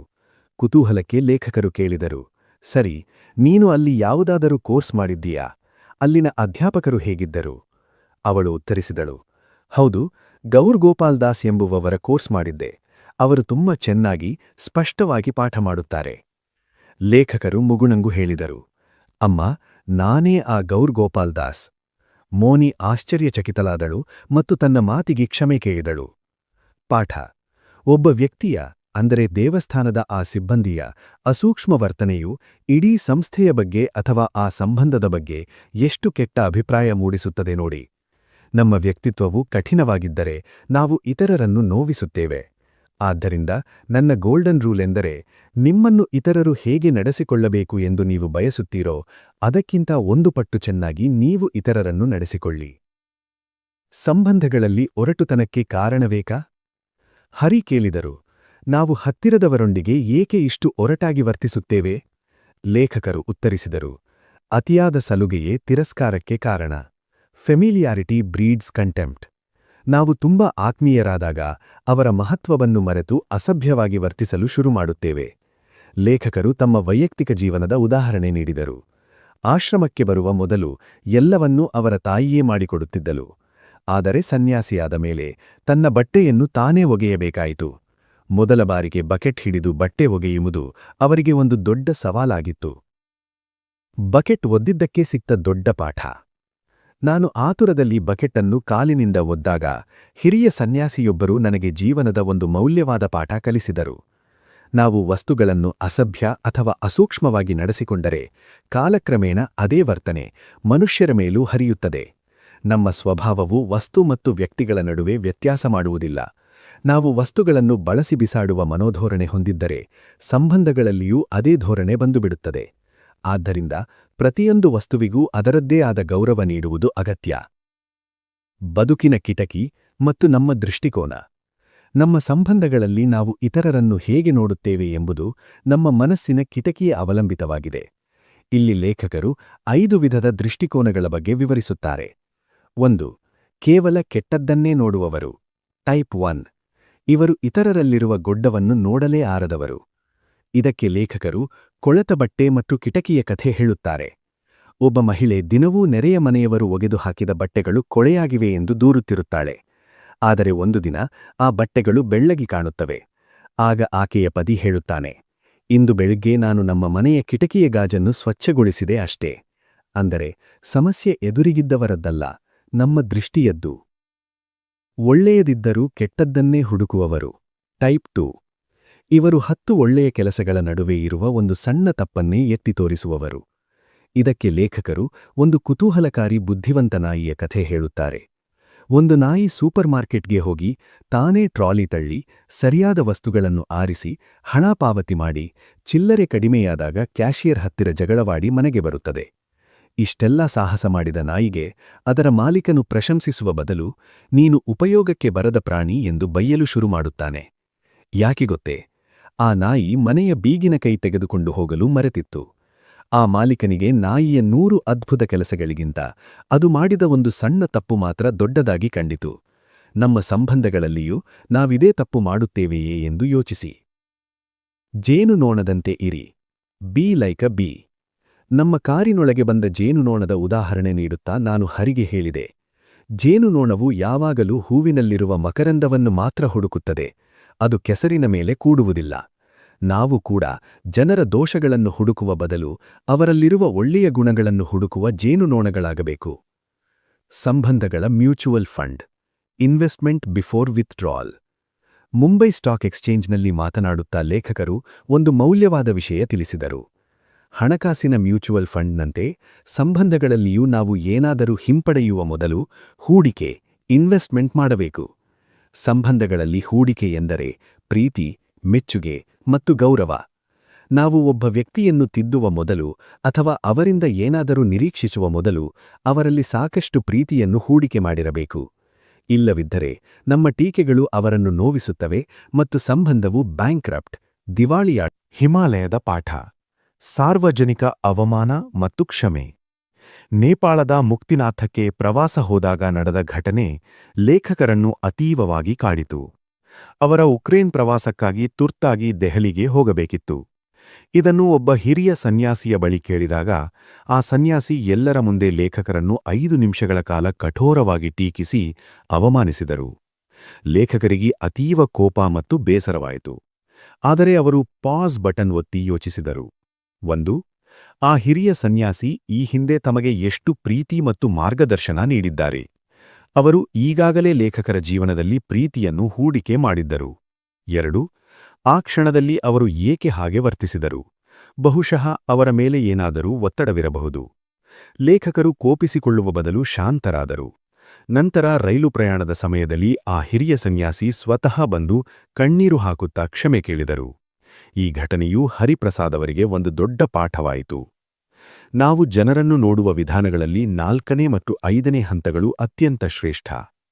ಟೈಪ್ 4 ಆದರ್ಶ ಹಂತ. ಒಳ್ಳೆಯದು ಮತ್ತು ಕೆಟ್ಟದ್ದು ಎರಡನ್ನೂ ನೋಡುವುದು, ಆದರೆ ಪ್ರಜ್ಞಾಪೂರ್ವಕವಾಗಿ ಕೆಟ್ಟದ್ದನ್ನು ನಿರ್ಲಕ್ಷಿಸಿ ಒಳ್ಳೆಯದರ ಮೇಲೆ ಗಮನ ಹರಿಸುವುದು. ಆದಿತ್ಯ ಬಿರ್ಲಾ ಅವರು ತಮ್ಮ ಉದ್ಯೋಗಿ ದೊಡ್ಡ ತಪ್ಪು ಮಾಡಿದಾಗಲೂ ಆತನ ಹಿಂದಿನ ಸಾಧನೆಗಳ ಪಟ್ಟಿಯನ್ನು ಮೊದಲು ಬರೆದರು. ಇದು ನಮಗೆ ದೃಷ್ಟಿಕೋನ ನೀಡುತ್ತದೆ. ಟೈಪ್ 5 ದೈವಿಕ ಹಂತ. ಕೇವಲ ಒಳ್ಳೆಯದನ್ನೇ ನೋಡುವುದು ಮತ್ತು ಸಣ್ಣ ಒಳ್ಳೆಯ ಗುಣವನ್ನು ಪರ್ವತದಷ್ಟು ದೊಡ್ಡದಾಗಿ ಕಾಣುವುದು. ಇದು ಕೇವಲ ಮಹಾತ್ಮರಿಗೆ ಮಾತ್ರ ಸಾಧ್ಯ. ಸಂಬಂಧಗಳನ್ನು ಸುಧಾರಿಸುವ ಸ್ಯಾಂಡ್ವಿಚ್ ತಂತ್ರ. ಯಾರನ್ನಾದರೂ ತಿದ್ದಬೇಕಾದಾಗ ನೇರವಾಗಿ ಟೀಕಿಸಬೇಡಿ. ಲೇಖಕರು ಈ ವಿಧಾನವನ್ನು ಸೂಚಿಸುತ್ತಾರೆ. 1. ಮೆಚ್ಚುಗೆ. ಮೊದಲು ಅವರಲ್ಲಿರುವ ಒಳ್ಳೆಯ ಗುಣವನ್ನು ಹೊಗಳಿ. ಸ್ಯಾಂಡ್ವಿಚ್ನ ಮೊದಲ ಬ್ರೆಡ್. 2. ತಿದ್ದುಪಡಿ. ಮೃದುವಾಗಿ ಅವರಿಗೆ ಎಲ್ಲಿ ಸುಧಾರಣೆ ಬೇಕು ಎಂದು ತಿಳಿಸಿ. ಸ್ಯಾಂಡ್ವಿಚ್ನ ಒಳಗಿನ ಸ್ಟಫಿಂಗ್. 3. ವಿಶ್ವಾಸ. ಅವರ ಮೇಲಿರುವ ನಂಬಿಕೆಯನ್ನು ವ್ಯಕ್ತಪಡಿಸಿ ಮಾತು ಮುಗಿಸಿ. ಸ್ಯಾಂಡ್ವಿಚ್ನ 2ನೇ ಬ್ರೆಡ್. ಹೂಡಿಕೆ ಮತ್ತು ತಿದ್ದುಪಡಿ. ನೇಪಾಳದ ಪ್ರವಾಸದಲ್ಲಿ ಹಿರಿಯ ಸನ್ಯಾಸಿ ಮತ್ತು ನನ್ನ ನಡುವೆ ನಡೆದ ಜಗಳ ಮತ್ತು ಕ್ಷಮಾಪಣೆಯ ಘಟನೆಯನ್ನು ನೋಡಿದ ಜನರು ಬೆರಗಾದರು. ನಮಗೆ ಯಾರನ್ನಾದರೂ ತಿದ್ದುವ ಅಧಿಕಾರ ಸಿಗುವುದು ನಾವು ಅವರ ಜೀವನದಲ್ಲಿ ಪ್ರೀತಿ ಮತ್ತು ಗೌರವವನ್ನು ಹೂಡಿಕೆ ಮಾಡಿದಾಗ ಮಾತ್ರ. ನಮ್ಮ ಹೂಡಿಕೆ ಭದ್ರವಾಗಿದ್ದರೆ ನಾವು ನೀಡುವ ಸಣ್ಣ ಟೀಕೆಗಳು ಮಳೆಯ ಹಣಿಯಂತೆ ಪಿತೃವಾತ್ಸಲ್ಯದಿಂದ ಕಾಣುತ್ತವೆ. ಇಲ್ಲದಿದ್ದರೆ ಅವು ಮಹಾಮಳೆಯಂತೆ ಸಂಬಂಧವನ್ನು ಕೊಚ್ಚಿಹಾಕುತ್ತವೆ. ತಿದ್ದುವ ಮುನ್ನ ನಿಮ್ಮನ್ನು ನೀವೇ ಕೇಳಿಕೊಳ್ಳಬೇಕಾದ 4 ಪ್ರಶ್ನೆಗಳು. ಯಾರನ್ನಾದರೂ ತಿದ್ದುವ ಮೊದಲು ಅಥವಾ ಸಲಹೆ ನೀಡುವ ಮೊದಲು ಈ ಕೆಳಗಿನ 4 ವಿಷಯಗಳನ್ನು ಗಮನಿಸಿ. 1. ನಾನು ಸರಿಯಾದ ವ್ಯಕ್ತಿಯೇ? ಆ ವ್ಯಕ್ತಿಯನ್ನು ತಿದ್ದುವ ಅಧಿಕಾರ ಅಥವಾ ಸಂಬಂಧ ನನಗೆ ಇದೆಯೇ? ಉದಾಹರಣೆಗೆ, ರಸ್ತೆಯಲ್ಲಿ ಹೋಗುವ ಬೇರೆಯವರ ಮಗುವನ್ನು ನಾವು ಸುಮ್ಮನೆ ಬೈಯಲು ಸಾಧ್ಯವಿಲ್ಲ. ಸಂಬಂಧದ ಗಾಢತೆ ಇದ್ದರೆ ಮಾತ್ರ ತಿದ್ದುಪಡಿ ಪರಿಣಾಮಕಾರಿ. 2. ನನ್ನ ಉದ್ದೇಶ ಸರಿಯಾಗಿದೆಯೇ? ನಾನು ಅವರನ್ನು ಸುಧಾರಿಸಲು ಈ ಮಾತು ಹೇಳುತ್ತಿದ್ದೇನೆಯೇ ಅಥವಾ ಹಳೆಯ ಸೇಡು ತೀರಿಸಿಕೊಳ್ಳಲು ಅವರನ್ನು ಅವಮಾನಿಸುತ್ತಿದ್ದೇನೆಯೇ? ಪ್ರೀತಿಯಿಂದ ನೀಡುವ ಸಲಹೆ ಮಾತ್ರ ಫಲ ನೀಡುತ್ತದೆ. 3. ಹೇಳುವ ರೀತಿ ಸರಿಯಾಗಿದೆಯೇ? ಇದಕ್ಕೆ ಲೇಖಕರು ಜಾಕ್ ಮತ್ತು ಜಿಲ್ ಅವರ ಸಾರು ಕಥೆ ಹೇಳುತ್ತಾರೆ. ಜಿಲ್ ಮಾಡಿದ ಸಾರಿನಲ್ಲಿ ಉಪ್ಪಿರಲಿಲ್ಲ. ಜಾಕ್ ಸಾರು ಚೆನ್ನಾಗಿಲ್ಲ ಎಂದು ಬಯ್ಯುವ ಬದಲು ನಾನು ನಿನಗೆ ಪ್ರೀತಿಯಿಂದ ಉಣಿಸುತ್ತೇನೆ ಎಂದು ಅವಳಿಗೆ ಒಂದು ಚಮಚ ಕುಡಿಸಿದ.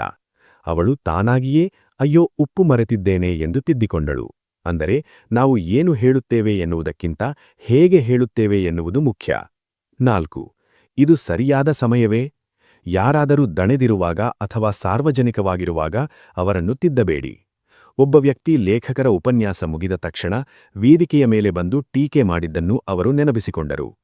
ಅದೇ ಟೀಕೆಯನ್ನು 2 ದಿನ ಬಿಟ್ಟು ಮಾಡಿದ್ದರೆ ಅದು ಹೆಚ್ಚು ಸ್ವೀಕಾರ್ಯವಾಗಿರುತ್ತಿತ್ತು. ಸಿಟ್ಟಿನಲ್ಲಿರುವಾಗ ಎಂದಿಗೂ ಫೀಡ್ಬ್ಯಾಕ್ ನೀಡಬೇಡಿ. ಹರಿಪ್ರಸಾದ್ ಅವರ ಪಶ್ಚಾತ್ತಾಪ. ಈ ಮಾತುಗಳನ್ನು ಕೇಳಿದ ಹರಿ ಭಾವುಕನಾದ. ಸ್ವಾಮೀಜಿ, ನಾನು ಕಚೇರಿಯಿಂದ ಬಂದಾಗ ತುಂಬಾ ಒತ್ತಡದಲ್ಲಿರುತ್ತೇನೆ. ಸಣ್ಣ ಸಣ್ಣ ವಿಷಯಗಳಿಗೂ ಲಲಿತಾ ಮೇಲೆ ಕೂಗಾಡುತ್ತೇನೆ.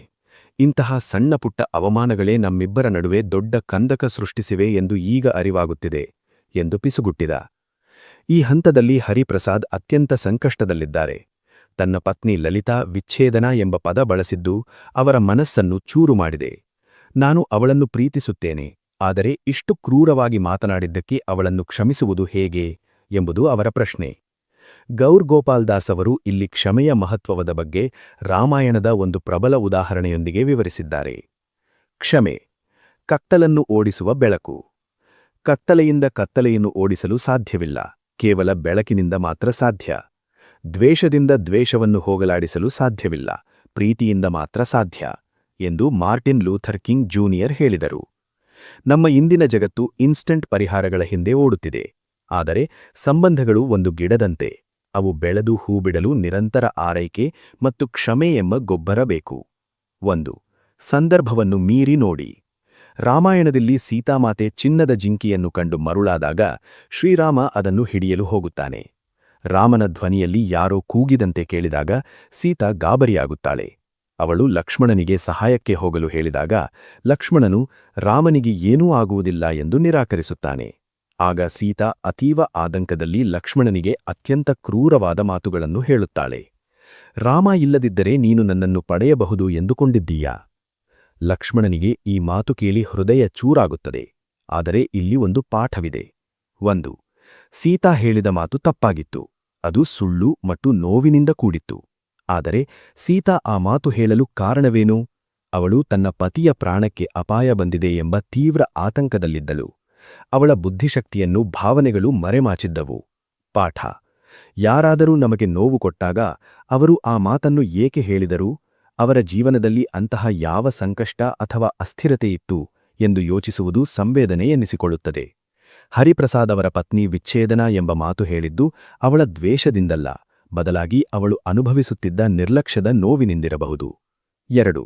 ವ್ಯಕ್ತಿಯನ್ನು ಘಟನೆಯಿಂದ ಬೇರ್ಪಡಿಸಿ. ನೇಪಾಳದಲ್ಲಿ ನನ್ನ ಹಿರಿಯ ಸನ್ಯಾಸಿ ನನ್ನನ್ನು ಅವಮಾನ ಮಾಡಿದಾಗ ನಾನು ಅವರನ್ನು ಕ್ಷಮಿಸಲು ಸಾಧ್ಯವಾದದ್ದು ಈ ತತ್ವದಿಂದ. ಒಬ್ಬ ವಿದ್ಯಾರ್ಥಿ ಒಂದು ಪರೀಕ್ಷೆಯಲ್ಲಿ ಫೇಲ್ ಆದ ಮಾತ್ರಕ್ಕೆ ಅವನು ಜೀವನದಲ್ಲೇ ಫೇಲ್ಯೂರ್ ಆಗುವುದಿಲ್ಲ.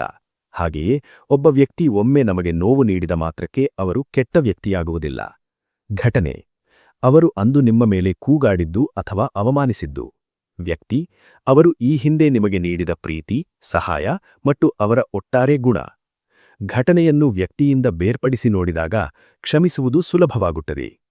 ಸಂಬಂಧಗಳಲ್ಲಿ ಕ್ಷಮೆ ಎನ್ನುವುದು ಕೇವಲ ಒಂದು ಪದವಲ್ಲ, ಅದು ಒಂದು ದೊಡ್ಡ ಭಾವನಾತ್ಮಕ ಶಸ್ತ್ರಚಿಕಿತ್ಸೆ. ಗೌರ್ ಗೋಪಾಲ್ ದಾಸ್ ಅವರು ಇಲ್ಲಿ ಹರಿಪ್ರಸಾದ್ ಅವರಿಗೆ ವಿವರಿಸುತ್ತಿರುವ ಕಥೆಯು ವಿಶ್ವಾಸದ್ರೋಹ ಮತ್ತು ಕ್ಷಮೆಯ ಅತ್ಯಂತ ಕಠಿಣ ಪರೀಕ್ಷೆಯನ್ನು ಬಿಂಬಿಸುತ್ತದೆ. ಸಮಸ್ಯೆಯನ್ನು ವ್ಯಕ್ತಿಯಿಂದ ಬೇರ್ಪಡಿಸುವ ಭಾಷೆ.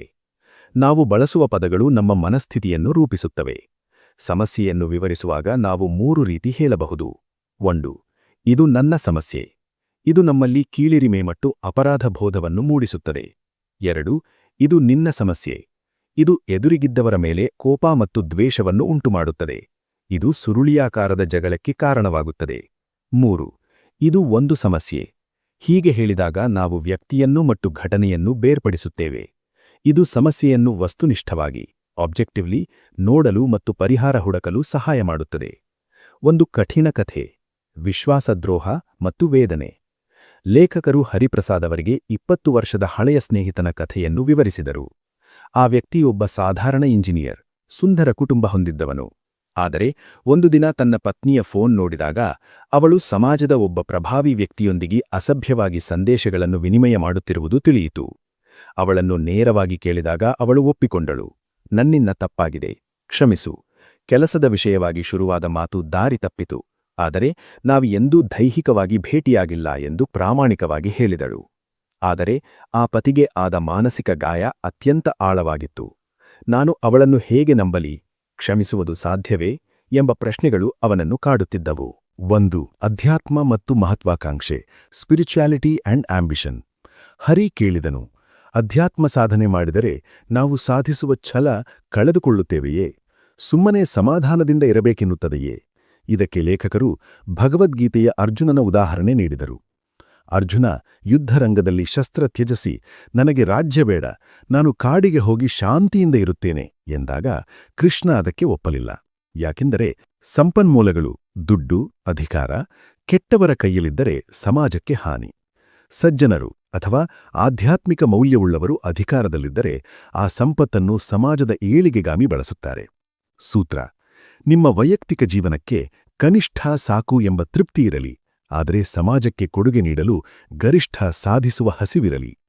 ಅಧ್ಯಾತ್ಮವು ಮಹತ್ವಾಕಾಂಕ್ಷೆಯನ್ನು ಕೊಲ್ಲುವುದಿಲ್ಲ, ಬದಲಾಗಿ ಅದನ್ನು ಸೇವೆಯ ಕಡೆಗೆ ತಿರುಗಿಸುತ್ತದೆ. 2. ಜೀವನ ಮಟ್ಟ ಮತ್ತು ದಾನದ ಮಟ್ಟ, standard of living versus standard of giving. ಲೇಖಕರು ಹರಿಗೆ ಹೇಳಿದ ಮಾತು ಅತ್ಯಂತ ಮಾರ್ಮಿಕವಾಗಿದೆ. ನೀವು ಐಷಾರಾಮಿ ಜೀವನ ನಡೆಸುವುದರಲ್ಲಿ, ದೊಡ್ಡ ಕಾರು ಹೊಂದುವುದರಲ್ಲಿ ಅಥವಾ ವಿದೇಶ ಪ್ರವಾಸ ಮಾಡುವುದರಲ್ಲಿ ಯಾವುದೇ ತಪ್ಪಿಲ್ಲ. ಆದರೆ ನೆನಪಿಡಿ, ನೀವು ನಿಮ್ಮ ಜೀವನ ಮಟ್ಟವನ್ನು ಹೆಚ್ಚಿಸಿಕೊಂಡಂತೆ ನಿಮ್ಮ ದಾನದ ಮಟ್ಟವನ್ನು ಹೆಚ್ಚಿಸಿಕೊಳ್ಳಬೇಕು. ಸಂಪತ್ತು ಕೇವಲ ನಮಗೆ ತಾತ್ಕಾಲಿಕ ಸುಖ ನೀಡಬಹುದು, ಆದರೆ ಇನ್ನೊಬ್ಬರಿಗೆ ಸಹಾಯ ಮಾಡುವುದು ನಮ್ಮ ಹೃದಯಕ್ಕೆ ಶಾಶ್ವತ ತೃಪ್ತಿ ನೀಡುತ್ತದೆ. 3. ಅಧ್ಯಾತ್ಮ ಎಂದರೆ ಹಿಂದುಳಿಯುವುದಲ್ಲ. ಅಧ್ಯಾತ್ಮ ಪಾಲಿಸುವವರು ದುರ್ಬಲರು ಅಥವಾ ಹಳೆಯ ಕಾಲದವರು ಎಂಬ ಹರಿಯ ವಾದಕ್ಕೆ ಲೇಖಕರು ಮಾರ್ಟಿನ್ ಲೂಥರ್ ಕಿಂಗ್ ಜೂನಿಯರ್ ಮತ್ತು ಭಾರತದ ಮಾಜಿ ರಾಷ್ಟ್ರಪತಿ ಡಾ. ಎಪಿಜೆ ಅಬ್ದುಲ್ ಕಲಾಂ ಅವರ ಉದಾಹರಣೆ ನೀಡಿದರು. ಇವರು ಅಧ್ಯಾತ್ಮವನ್ನು ಪಾಲಿಸುತ್ತಲೇ ಜಗತ್ತನ್ನೇ ಬದಲಿಸಿದ ಶಕ್ತಿಶಾಲಿ ವ್ಯಕ್ತಿಗಳು. ಆಫೀಸಿನ ಕೆಲಸದಲ್ಲಿ ಅಧ್ಯಾತ್ಮವು ನಿಮ್ಮನ್ನು ದುರ್ಬಲಗೊಳಿಸುವುದಿಲ್ಲ, ಬದಲಾಗಿ ಪರಿಸ್ಥಿತಿಯನ್ನು ಎದುರಿಸಲು ನಿಮಗೆ ಮಾನಸಿಕ ಸ್ಪಷ್ಟತೆ, ಕ್ಲಾರಿಟಿ ನೀಡುತ್ತದೆ. ಗೌರ್ ಗೋಪಾಲ್ ದಾಸ್ ಅವರು ಇಲ್ಲಿ ಹರಿಪ್ರಸಾದ್ ಅವರ ಮತ್ತೊಂದು ದೊಡ್ಡ ಆತಂಕವನ್ನು ದೂರ ಮಾಡಿದ್ದಾರೆ.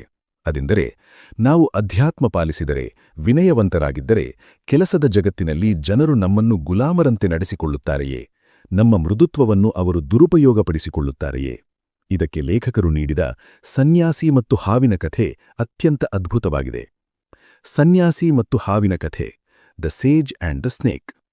ಒಂದು ಹಳ್ಳಿಯಲ್ಲಿ ಒಂದು ಭಯಾನಕ ವಿಷಪೂರಿತ ಹಾವಿತ್ತು. ಅದು ಹಳ್ಳಿಗರ ಮೇಲೆ ದಾಳಿ ಮಾಡುತ್ತಿತ್ತು. ಇದರಿಂದ ಜನರು ಹೊಲಕ್ಕೆ ಹೋಗಲು ಹೆದರುತ್ತಿದ್ದರು. ಜನರು ಒಬ್ಬ ಜ್ಞಾನಿ ಸನ್ಯಾಸಿಯ ಬಳಿ ಹೋಗಿ ಸಹಾಯ ಕೇಳಿದರು. ಸನ್ಯಾಸಿ ಹಾವಿನ ಬಳಿ ಹೋಗಿ, ಎಲ್ಲೇ ಹಾವೇ, ನಿನಗೆ ಇಷ್ಟೊಂದು ಶಕ್ತಿಯಿದೆ, ಆದರೆ ನೀನು ಈ ಬಡ ಹಳ್ಳಿಗರನ್ನು ಯಾಕೆ ಹಿಂಸಿಸುತ್ತೀಯಾ? ಕಚ್ಚುವುದನ್ನು ಬಿಟ್ಟುಬಿಡು ಎಂದು ಉಪದೇಶ ನೀಡಿದರು. ಹಾವು ಸನ್ಯಾಸಿಯ ಮಾತಿಗೆ ಮಾರುಹೋಗಿ ಇನ್ನು ಮುಂದೆ ಯಾರನ್ನೂ ಕಚ್ಚುವುದಿಲ್ಲ ಎಂದು ಪ್ರಮಾಣ ಮಾಡಿತು. ಕೆಲವು ತಿಂಗಳ ನಂತರ ಸನ್ಯಾಸಿ ಮತ್ತೆ ಬಂದಾಗ ಆ ಹಾವು ತೀವ್ರವಾಗಿ ಗಾಯಗೊಂಡು ಸುಸ್ತಾಗಿ ಬಿದ್ದಿರುವುದನ್ನು ಕಂಡರು. ಹಾವು ಬೇಸರದಿಂದ ಹೇಳಿತು, ಸ್ವಾಮೀಜಿ, ನಿಮ್ಮ ಮಾತು ಕೇಳಿ ನಾನು ಕಚ್ಚುವುದನ್ನು ಬಿಟ್ಟೆ. ಆದರೆ ಈಗ ಜನರು ನನ್ನ ಮೇಲೆ ಕಲ್ಲು ಎಸೆಯುತ್ತಿದ್ದಾರೆ. ಸಣ್ಣ ಮಕ್ಕಳು ನನ್ನ ಬಾಲ ಹಿಡಿದು ಎಳೆಯುತ್ತಿದ್ದಾರೆ. ಒಳ್ಳೆಯವನಾದ ಮೇಲೆ ನನ್ನ ಸ್ಥಿತಿ ಹೀಗಾಯಿತು. ಸನ್ಯಾಸಿ ನಗುತ್ತಾ ಹೇಳಿದರು, ಎಲೆ ಹಾವೇ, ನಾನು ನಿನಗೆ ಕಚ್ಚುಬೇಡ ಎಂದು ಹೇಳಿದ್ದೇನೆ ಹೊರತು ಬುಸುಗುಡಬೇಡ ಎಂದು ಹೇಳಿರಲಿಲ್ಲ. ಕೆಲಸದ ಸ್ಥಳಕ್ಕೆ ಈ ಪಾಠ ಹೇಗೆ ಅನ್ವಯಿಸುತ್ತದೆ? 1.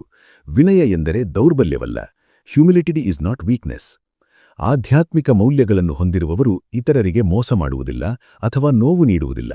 ಆದರೆ ಇದರರ್ಥ ಅವರು ಅನ್ಯಾಯವನ್ನು ಸಹಿಸಿಕೊಳ್ಳುತ್ತಾರೆ ಎಂದಲ್ಲ. 2.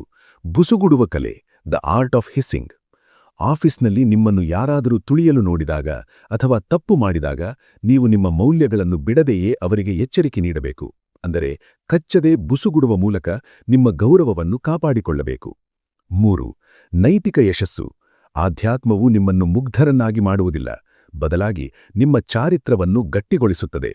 ವ್ಯಾಪಾರ ಮತ್ತು ಊಟದ ವಿಚಾರದಲ್ಲಿ ಯಾವಾಗಲೂ ನೇರವಾಗಿರಬೇಕು ಎಂಬ ಮಾತಿನಂತೆ ನಿಮ್ಮ ಕೆಲಸದಲ್ಲಿ ಪ್ರಾಮಾಣಿಕತೆ ಮತ್ತು ದೃಢತೆ ಎರಡೂ ಇರಲಿ. ಗೌರ್ ಗೋಪಾಲ್ದಾಸ್ ಅವರು ಈ ಅಧ್ಯಾಯದಲ್ಲಿ ಅಧ್ಯಾತ್ಮದ ಅತಿದೊಡ್ಡ ಶಕ್ತಿಯಾದ ಸದಾಚಾರ ಅಥವಾ ಉತ್ತಮ ಚಾರಿತ್ರದ ಬಗ್ಗೆ ವಿವರಿಸಿದ್ದಾರೆ. ನಮ್ಮ ಮಾತುಗಳಿಂದ ನಮ್ಮ ನಡವಳಿಕೆ ಇತರರ ಮೇಲೆ ಹೆಚ್ಚು ಪ್ರಭಾವ ಬೀರುತ್ತದೆ ಎಂಬುದಕ್ಕೆ ಮುಂಬೈನ ಕಫ್ ಪರೇಡ್ನಲ್ಲಿ ನಡೆದ ರಥಯಾತ್ರೆಯ ಕಥೆ ಒಂದು ಅದ್ಭುತ ಉದಾಹರಣೆ. 1. ಪ್ರಾಮಾಣಿಕತೆಯ ಶಕ್ತಿ, ಬೆಳ್ಳಿಯ ಮರ್ಸಿಡೀಸ್ ಕಥೆ.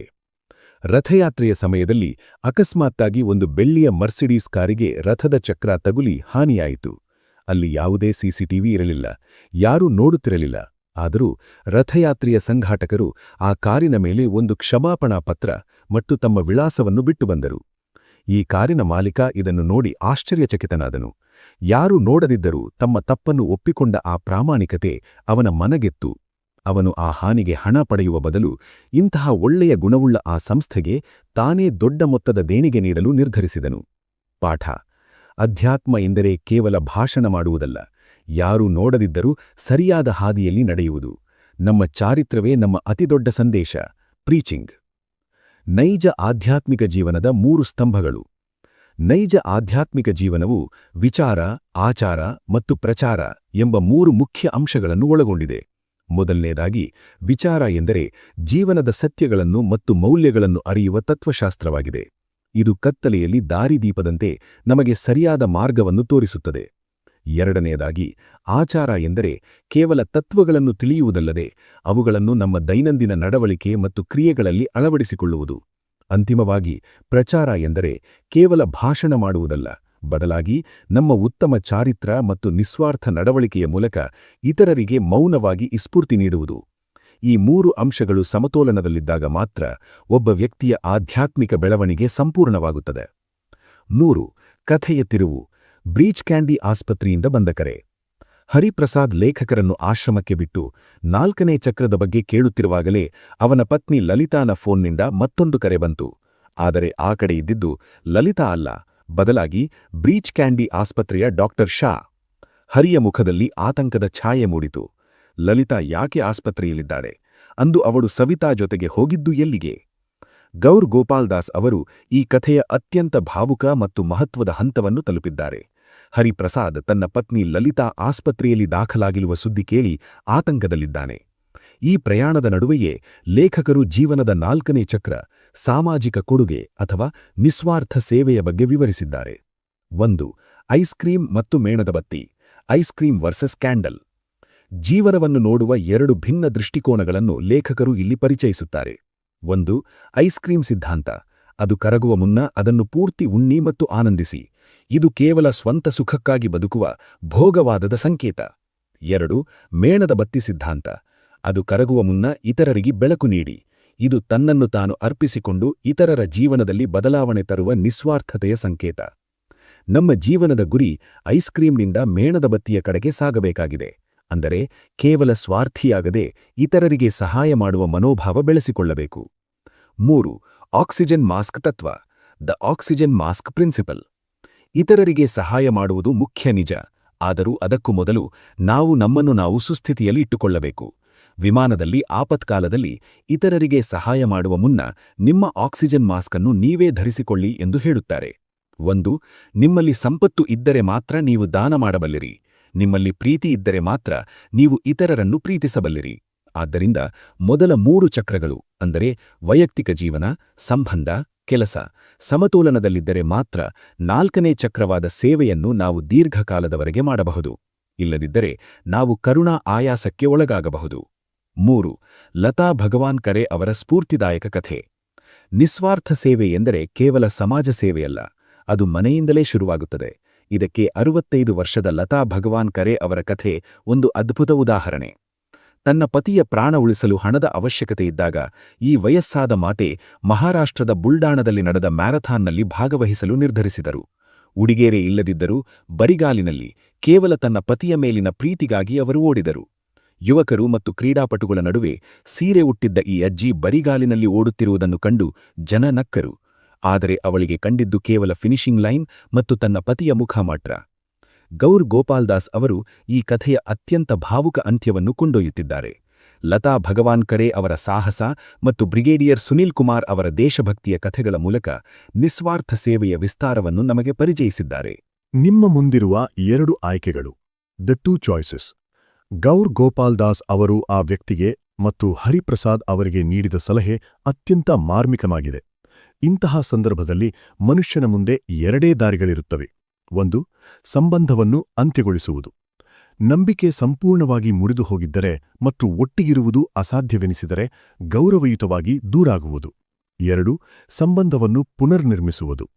ಇಲ್ಲಿ ಕೇವಲ ಕ್ಷಮೆ ಸಾಲದು, ಬದಲಾಗಿ ಉನ್ನತ ಉದ್ದೇಶ, ಹೈಯರ್ ಪರ್ಪಸ್ ಬೇಕು.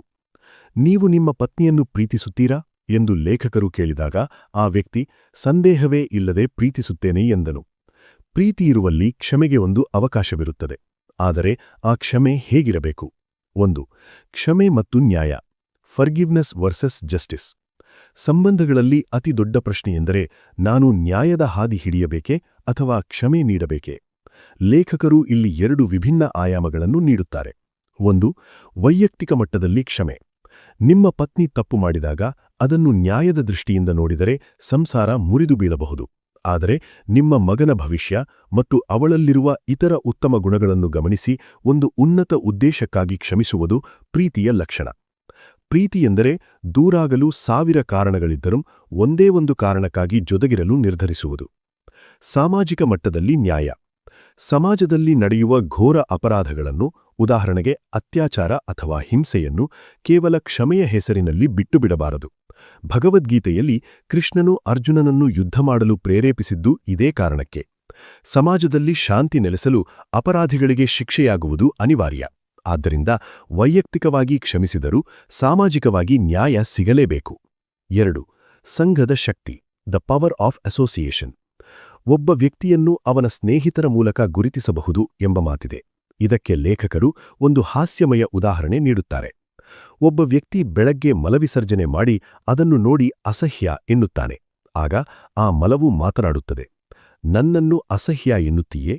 ನಿನ್ನೆ ರಾತ್ರಿ ನಾನು ರುಚಿಕರವಾದ ಸಮೋಸ ಆಗಿದ್ದೆ. ನಿನ್ನ ಸಹವಾಸ ಮಾಡಿದ ಕೆಲವೇ ಗಂಟೆಗಳಲ್ಲಿ ನಾನು ಈ ಸ್ಥಿತಿಗೆ ತಲುಪಿದ್ದೇನೆ. ಸಂಘದ 6 ಹಂತಗಳು. 6 ಎಕ್ಸ್ಚೇಂಜಸ್ ಆಫ್ ಇಂಟಿಮೆಸಿ. ನಮ್ಮ ಸಂಬಂಧಗಳು ಗಾಢವಾಗುವುದು ಈ 6 ಕ್ರಿಯೆಗಳಿಂದ. 1. ಉಡುಗೊರೆ ನೀಡುವುದು ಮತ್ತು ಸ್ವೀಕರಿಸುವುದು.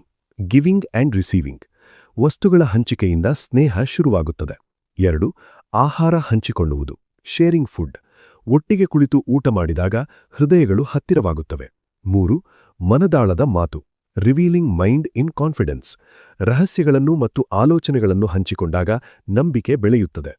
3. ಉಪಪ್ರಜ್ಞೆ ಮತ್ತು ಪ್ರಭಾವ. Subconscious influence. ನಮಗೆ ತಿಳಿಯದಂತೆಯೇ ನಮ್ಮ ಸ್ನೇಹಿತರ ಮೌಲ್ಯಗಳು ನಮಗೆ ಅಂಟಿಕೊಳ್ಳುತ್ತವೆ.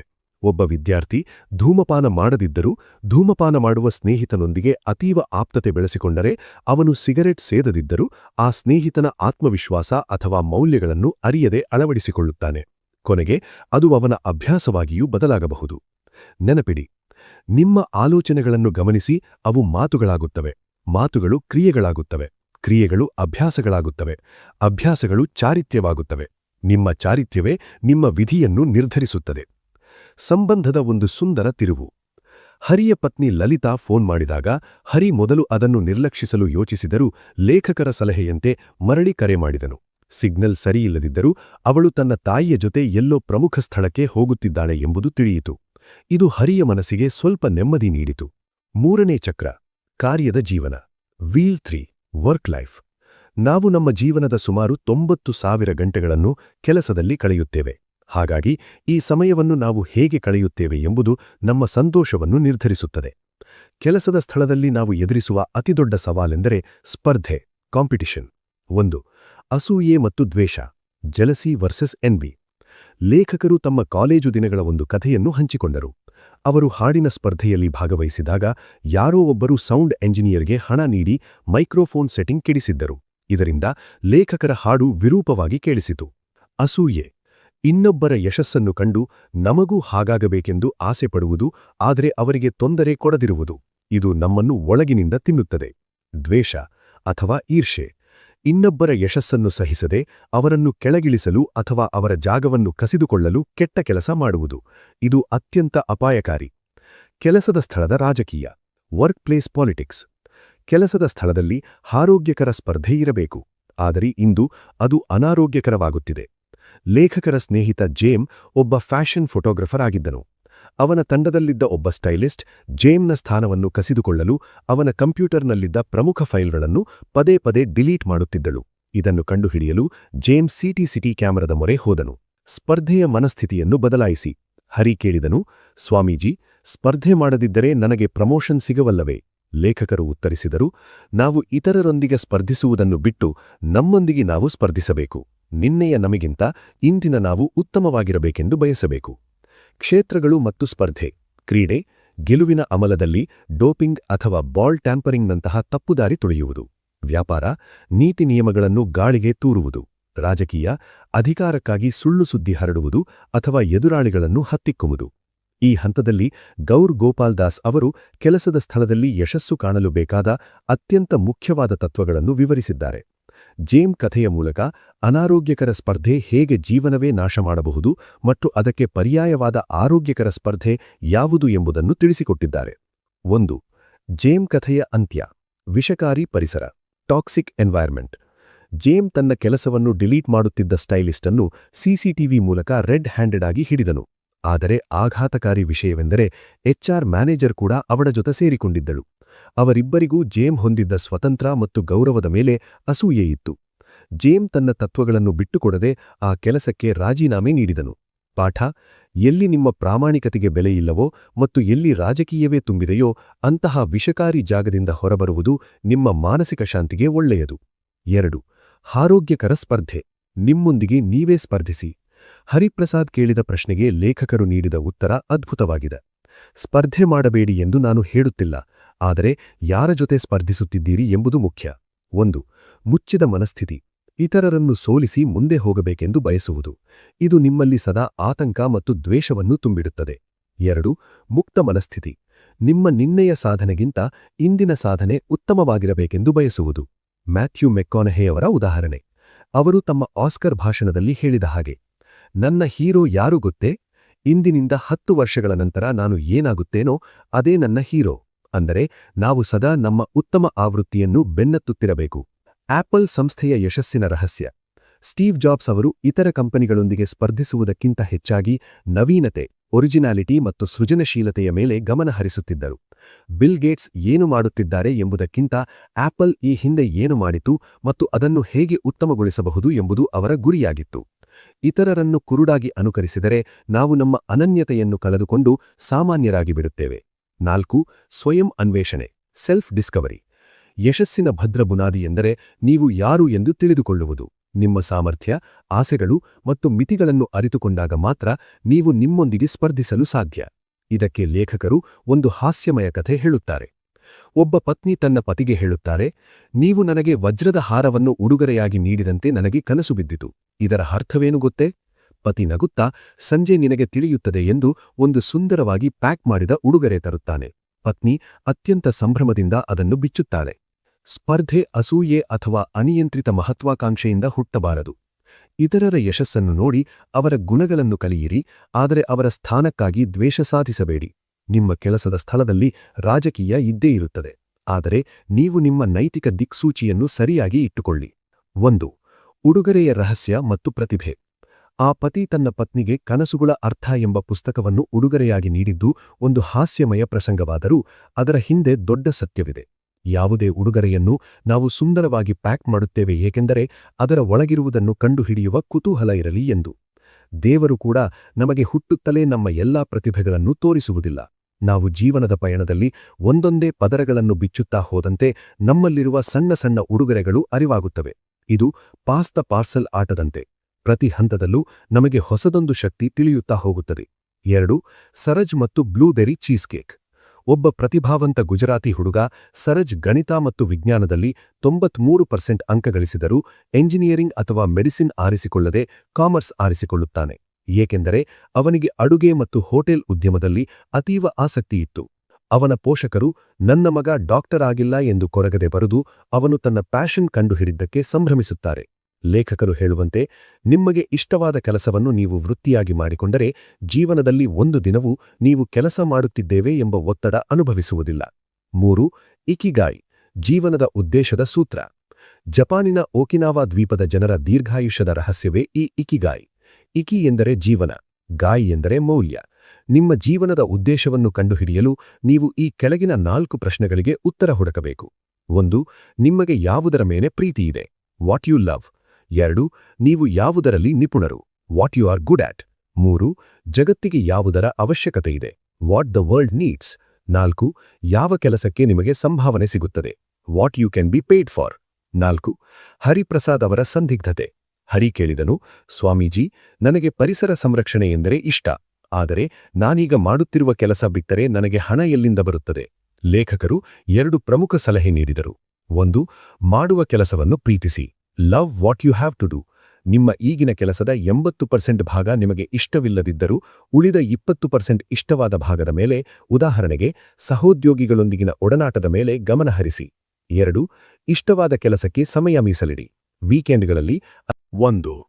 ಲತಾ ಕರೆ ಅವರ ವಿಜಯ. ಪ್ರೀತಿಯ ಶಕ್ತಿ. 65 ವರ್ಷದ ಲತಾ ಕರೆ ಬರಿಗಾಲಿನಲ್ಲಿ ಓಡಿ ಮ್ಯಾರಥಾನ್ ಗೆದ್ದರು. ಅವರಿಗೆ ಬೇಕಾಗಿದ್ದು ಪದಕವಲ್ಲ, ತನ್ನ ಪತಿಯ ಪ್ರಾಣ ಉಳಿಸಲು ಬೇಕಾದ ಹಣ. ಅವರು ಗೆದ್ದ ಹಣದಿಂದ ಪತಿಗೆ ಉತ್ತಮ ಚಿಕಿತ್ಸೆ ಕೊಡಿಸಿದರು. ಪಾಠ: ನಿಸ್ವಾರ್ಥತೆ ಮೊದಲು ಮನೆಯಿಂದ ಅಥವಾ ಕುಟುಂಬದಿಂದ ಆರಂಭವಾಗಬೇಕು. ನಮ್ಮವರಿಗಾಗಿ ನಾವು ಮಾಡುವ ಸಣ್ಣ ತ್ಯಾಗಗಳು ಸೇವೆಯೇ. ದೇಶ ಸೇವೆ. ಬ್ರಿಗೇಡಿಯರ್ ಸುನೀಲ್ ಕುಮಾರ್ ಅವರ ಕಥೆ. ನಮ್ಮ ನಿಸ್ವಾರ್ಥತೆಯ ವ್ಯಾಪ್ತಿ ಕೇವಲ ಕುಟುಂಬಕ್ಕೆ ಸೀಮಿತವಾಗಬಾರದು, ಅದು ಸಮಾಜ ಮತ್ತು ದೇಶಕ್ಕೂ ವಿಸ್ತರಿಸಬೇಕು. ಶ್ರೀಲಂಕಾದ ಕಾಡುಗಳಲ್ಲಿ ಗಾಯಗೊಂಡ ಸಹೋದ್ಯೋಗಿಯನ್ನು ಉಳಿಸಲು ಪ್ರಾಣದ ಹಂಗೂ ತೊರೆದು ಹೋರಾಡಿದ ಸೈನಿಕರ ಕಥೆ ತಂಡದ ಮನೋಭಾವ ಅನ್ನು ತೋರಿಸುತ್ತದೆ. ಸಿಯಾಚಿನ್ ಗ್ಲೇಸಿಯರ್. -100 ಡಿಗ್ರಿ ಚಳಿಯಲ್ಲಿ ಒಬ್ಬರಿಗೊಬ್ಬರು ಹಗ್ಗದಿಂದ ಕಟ್ಟಿಕೊಂಡು ಯಾರಾದರೂ ಕಂದಕಕ್ಕೆ ಬಿದ್ದರೆ ಉಳಿಸುವ ಅವರ ಸಾಹಸ ನಮಗೆ ಸುರಕ್ಷತೆಯ ಪಾಠ ಕಲಿಸುತ್ತದೆ. ಪಾಠ: ಸೈನಿಕರು ಗಡಿಯಲ್ಲಿ ನಮಗಾಗಿ ಪ್ರಾಣ ಪಣಕ್ಕಿಡುತ್ತಾರೆ. ನಾವು ಕನಿಷ್ಠಪಕ್ಷ ಅವರ ತ್ಯಾಗಕ್ಕೆ ಗೌರವ ಸಲ್ಲಿಸುವಂತಹ ಉತ್ತಮ ಪ್ರಜೆಗಳಾಗಬೇಕು. ಆಸ್ಪತ್ರೆಯಲ್ಲಿ ಹರಿಯ ಆತಂಕ. ಹರಿ ಮತ್ತು ಲೇಖಕರು ಮುಂಬೈನ ಟ್ರಾಫಿಕ್ ಸೀಳಿಕೊಂಡು ಬ್ರೀಚ್ ಕ್ಯಾಂಡಿ ಆಸ್ಪತ್ರೆಗೆ ತಲುಪಿದರು. ಅಲ್ಲಿನ ಗದ್ದಲ, ಡಾಕ್ಟರ್ಗಳ ಓಡಾಟ ಹರಿಯ ಆತಂಕವನ್ನು ಹೆಚ್ಚಿಸಿತು. ರಿಸೆಪ್ಷನ್ನಲ್ಲಿ ಸರಿಯಾದ ಮಾಹಿತಿ ಸಿಗದಿದ್ದಾಗ ಹರಿ ತಾಳ್ಮೆ ಕಳೆದುಕೊಂಡನು. ಕೊನೆಗೆ ಡಾಕ್ಟರ್ ಹರ್ಷಲ್ ಶಾ ಅವರನ್ನು ಭೇಟಿಯಾದಾಗ ಅವರು ಲಲಿತಾಳಿಗೆ ಕೆಲವು ಪರೀಕ್ಷೆಗಳನ್ನು ಮಾಡುತ್ತಿರುವುದಾಗಿ ತಿಳಿಸಿ ಕಾಯುವಂತೆ ಹೇಳಿದರು. ಜೀವನದ 4 ಚಕ್ರಗಳ ಸಾರಾಂಶ. ಈ ಇಡೀ ಪ್ರಯಾಣದಲ್ಲಿ ನಾವು ಕಲಿತದ್ದು: 1. ವೈಯಕ್ತಿಕ ಜೀವನ, ಪರ್ಸನಲ್ ಲೈಫ್. ನಮ್ಮನ್ನು ನಾವು ಮೊದಲು ಪ್ರೀತಿಸಬೇಕು ಮತ್ತು ಅರ್ಥಮಾಡಿಕೊಳ್ಳಬೇಕು. 2. ಸಂಬಂಧಗಳು, ರಿಲೇಶನ್ಶಿಪ್ಸ್. ಪರಸ್ಪರ ಗೌರವ ಮತ್ತು ಕಡಿಮೆ ನಿರೀಕ್ಷೆಗಳೊಂದಿಗೆ ಸುಂದರ ಬಂಧಗಳನ್ನು ಬೆಳೆಸಬೇಕು. 3. ಕೆಲಸದ ಜೀವನ, ವರ್ಕ್ ಲೈಫ್. ಸ್ಪರ್ಧೆ ಇರಲಿ, ಆದರೆ ಅದು ನಮ್ಮೊಂದಿಗೆ ನಮಗಿರಲಿ. ಪ್ರಾಮಾಣಿಕತೆಯಿಂದ ಗಳಿಸಬೇಕು. 4. ಸಾಮಾಜಿಕ ಕೊಡುಗೆ, ಸೋಷಿಯಲ್ ಕಾಂಟ್ರಿಬ್ಯೂಷನ್. ಐಸ್ ಕ್ರೀಂನಂತೆ ಕರಗುವ ಮುನ್ನ ಮೇಣದ ಬತ್ತಿಯಂತೆ ಇತರರಿಗೆ ಬೆಳಕು ನೀಡಬೇಕು. ಗೌರ್ ಗೋಪಾಲ್ ದಾಸ್ ಅವರು ಈ ಕಥೆಯನ್ನು ಅತ್ಯಂತ ಸುಂದರವಾದ ಮತ್ತು ಆಶ್ಚರ್ಯಕರವಾದ ಸುಖಾಂತ್ಯದೊಂದಿಗೆ ಮುಕ್ತಾಯಗೊಳಿಸಿದ್ದಾರೆ. ಹರಿ ಮತ್ತು ಲಲಿತಾ ಅವರ ಜೀವನದ ಈ ನಾಟಕೀಯ ತಿರುವು ನಮಗೆ ಸೇವೆ ಅಥವಾ ಸೇವಾ ಮತ್ತು ದೈವಿಕ ಪ್ರೀತಿಯ ನೈಜ ಅರ್ಥವನ್ನು ತಿಳಿಸಿಕೊಡುತ್ತದೆ. 1. ಹರಿ ಮತ್ತು ಲಲಿತಾ ಅವರ ಜೀವನದ ದೊಡ್ಡ ಸುದ್ದಿ. ಆಸ್ಪತ್ರೆಯ ಆ ಭಯಾನಕ ವಾತಾವರಣದಲ್ಲಿ ಹರಿ ಮತ್ತು ಲೇಖಕರು ಕೆಟ್ಟ ಸುದ್ದಿಯನ್ನು ನಿರೀಕ್ಷಿಸುತ್ತಿದ್ದರು. ಆದರೆ ರೂಮ್ ನಂಬರ್ 116ರ ಒಳಗೆ ಹೋದಾಗ ಕಂಡ ದೃಶ್ಯವೇ ಬೇರೆ. ಲಲಿತಾಳಿಗೆ ಯಾವುದೇ ಪ್ರಾಣಾಪಾಯವಿರಲಿಲ್ಲ. ಬದಲಾಗಿ ಅವಳು ಗರ್ಭಿಣಿಯಾಗಿದ್ದಾಳೆ ಎಂಬ ಸಿಹಿ ಸುದ್ದಿ ಅಲ್ಲಿ ಕಾಯುತ್ತಿತ್ತು. ಹರಿ ಮತ್ತು ಲಲಿತಾ ದಂಪತಿಗಳು ದೀರ್ಘಕಾಲದಿಂದ ಮಗುವಿಗಾಗಿ ಕಾಯುತ್ತಿದ್ದರು. ಆ ಸಂತೋಷದ ಕ್ಷಣದಲ್ಲಿ ಇಡೀ ಆಸ್ಪತ್ರೆಯ ಕತ್ತಲೆ ದೂರವಾಗಿ ಅಲ್ಲಿ ಹೊಸ ಜೀವನದ ಬೆಳಕು ಮೂಡಿತು. ಬರ್ಸಾನಾ ಡೆಂಟಲ್ ಕ್ಯಾಂಪ್, ಸೇವೆಯ ಪರಮೋಚ್ಚ ರೂಪ. ಲೇಖಕರು ಹರಿಗಾಗಿ ಕಾಯುತ್ತಿದ್ದಾಗ ವಿನೀತ್ ಎಂಬ ದಂತವೈದ್ಯಕೀಯ ವಿದ್ಯಾರ್ಥಿಯ ಕಥೆಯನ್ನು ನೆನಪಿಸಿಕೊಳ್ಳುತ್ತಾರೆ. ಉತ್ತರ ಭಾರತದ ಬರ್ಸಾನಾದಲ್ಲಿ ನಡೆದ ಉಚಿತ ದಂತಚಿಕಿತ್ಸಾ ಶಿಬಿರದಲ್ಲಿ 72 ವರ್ಷದ ಅಜ್ಜಿ ನಂಗೂ ಅವರಿಗೆ ವಿನೀತ್ ಹಲ್ಲುಗಳನ್ನು ಡೆಂಚರ್ಸ್ ಮಾಡಿಕೊಡುತ್ತಾನೆ. 15 ವರ್ಷಗಳ ನಂತರ ಮೊದಲ ಬಾರಿಗೆ ಕನ್ನಡಿ ನೋಡಿ ಆ ಅಜ್ಜಿ ನಗುವಾಗ ವಿನೀತ್ ಅನುಭವಿಸಿದ ತೃಪ್ತಿ ಜಗತ್ತಿನ ಯಾವುದೇ ಹಣಕ್ಕಿಂತ ದೊಡ್ಡದಾಗಿತ್ತು. ಸೇವೆ ಅಥವಾ ಸೇವಾದ 3 ಸೂತ್ರಗಳು. 1. ಸರಿಯಾದ ಕೃತಿ, ರೈಟ್ ಆಕ್ಷನ್, ಆಧ್ಯಾತ್ಮಿಕ ತತ್ವಗಳಿಗೆ ಅನುಗುಣವಾಗಿ ನಡೆದುಕೊಳ್ಳುವುದು. 2. ಸರಿಯಾದ ಉದ್ದೇಶ, ರೈಟ್ ಇಂಟೆನ್ಷನ್, ಯಾವುದೇ ಪ್ರಸಿದ್ಧಿ ಅಥವಾ ಹಣದ ಆಸೆಯಿಲ್ಲದೆ ನಿಸ್ವಾರ್ಥವಾಗಿ ಸೇವೆ ಮಾಡುವುದು. 3. ಸರಿಯಾದ ಮನಸ್ಥಿತಿ, ರೈಟ್ ಮೂಡ್, ಕೇವಲ ಕರ್ತವ್ಯಕ್ಕಾಗಿ ಮಾಡದೆ ಹೃದಯದ ಆಳದಿಂದ ಪ್ರೀತಿಯಿಂದ ಮಾಡುವುದು. ಪರ ದುಃಖ ದುಃಖಿ. ಅಧ್ಯಾತ್ಮದ ಉತ್ತಮ ಸ್ಥಿತಿ ಎಂದರೆ ಪರ ದುಃಖ ದುಃಖಿ ಆಗುವುದು. ಅಂದರೆ ಇತರರ ನೋವನ್ನು ಕಂಡು ತಾನೂ ಆ ನೋವನ್ನು ಅನುಭವಿಸಿ ಅದನ್ನು ದೂರ ಮಾಡಲು ಶ್ರಮಿಸುವುದು. ಜೇನುನೊಣವೊಂದು ಜೇನುತುಪ್ಪದ ಪಾತ್ರೆಯಲ್ಲಿ ಬಿದ್ದು ಹೊರಬಂದಾಗ ಅದರ ಮೈಮೇಲಿರುವ ಜೇನುತುಪ್ಪ ಇತರ ನೊಣಗಳಿಗೂ ಸಿಗುವಂತಾಗಿ ದೈವಿಕ ಪ್ರೀತಿಯನ್ನು ಅನುಭವಿಸಿದ ವ್ಯಕ್ತಿಯಿಂದ ಸಹಜವಾಗಿಯೇ ಇತರರಿಗೆ ಒಳ್ಳೆಯದು ಉಂಟಾಗುತ್ತದೆ. ಜೀವನದ 4 ಚಕ್ರಗಳ ಸಮತೋಲನ.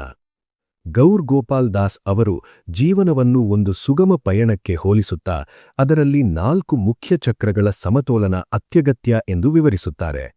ಮೊದಲನೆಯದಾಗಿ ವೈಯಕ್ತಿಕ ಜೀವನದ ಚಕ್ರದ ಬೀಲು ನಮ್ಮನ್ನು ನಾವು ಅರ್ಥಮಾಡಿಕೊಳ್ಳುವ ಮತ್ತು ಪ್ರತಿ ಕ್ಷಣವೂ ಕೃತಜ್ಞತೆಯಿಂದ ಬದುಕುವ ಕಲೆಯನ್ನು ಕಲಿಸುತ್ತದೆ.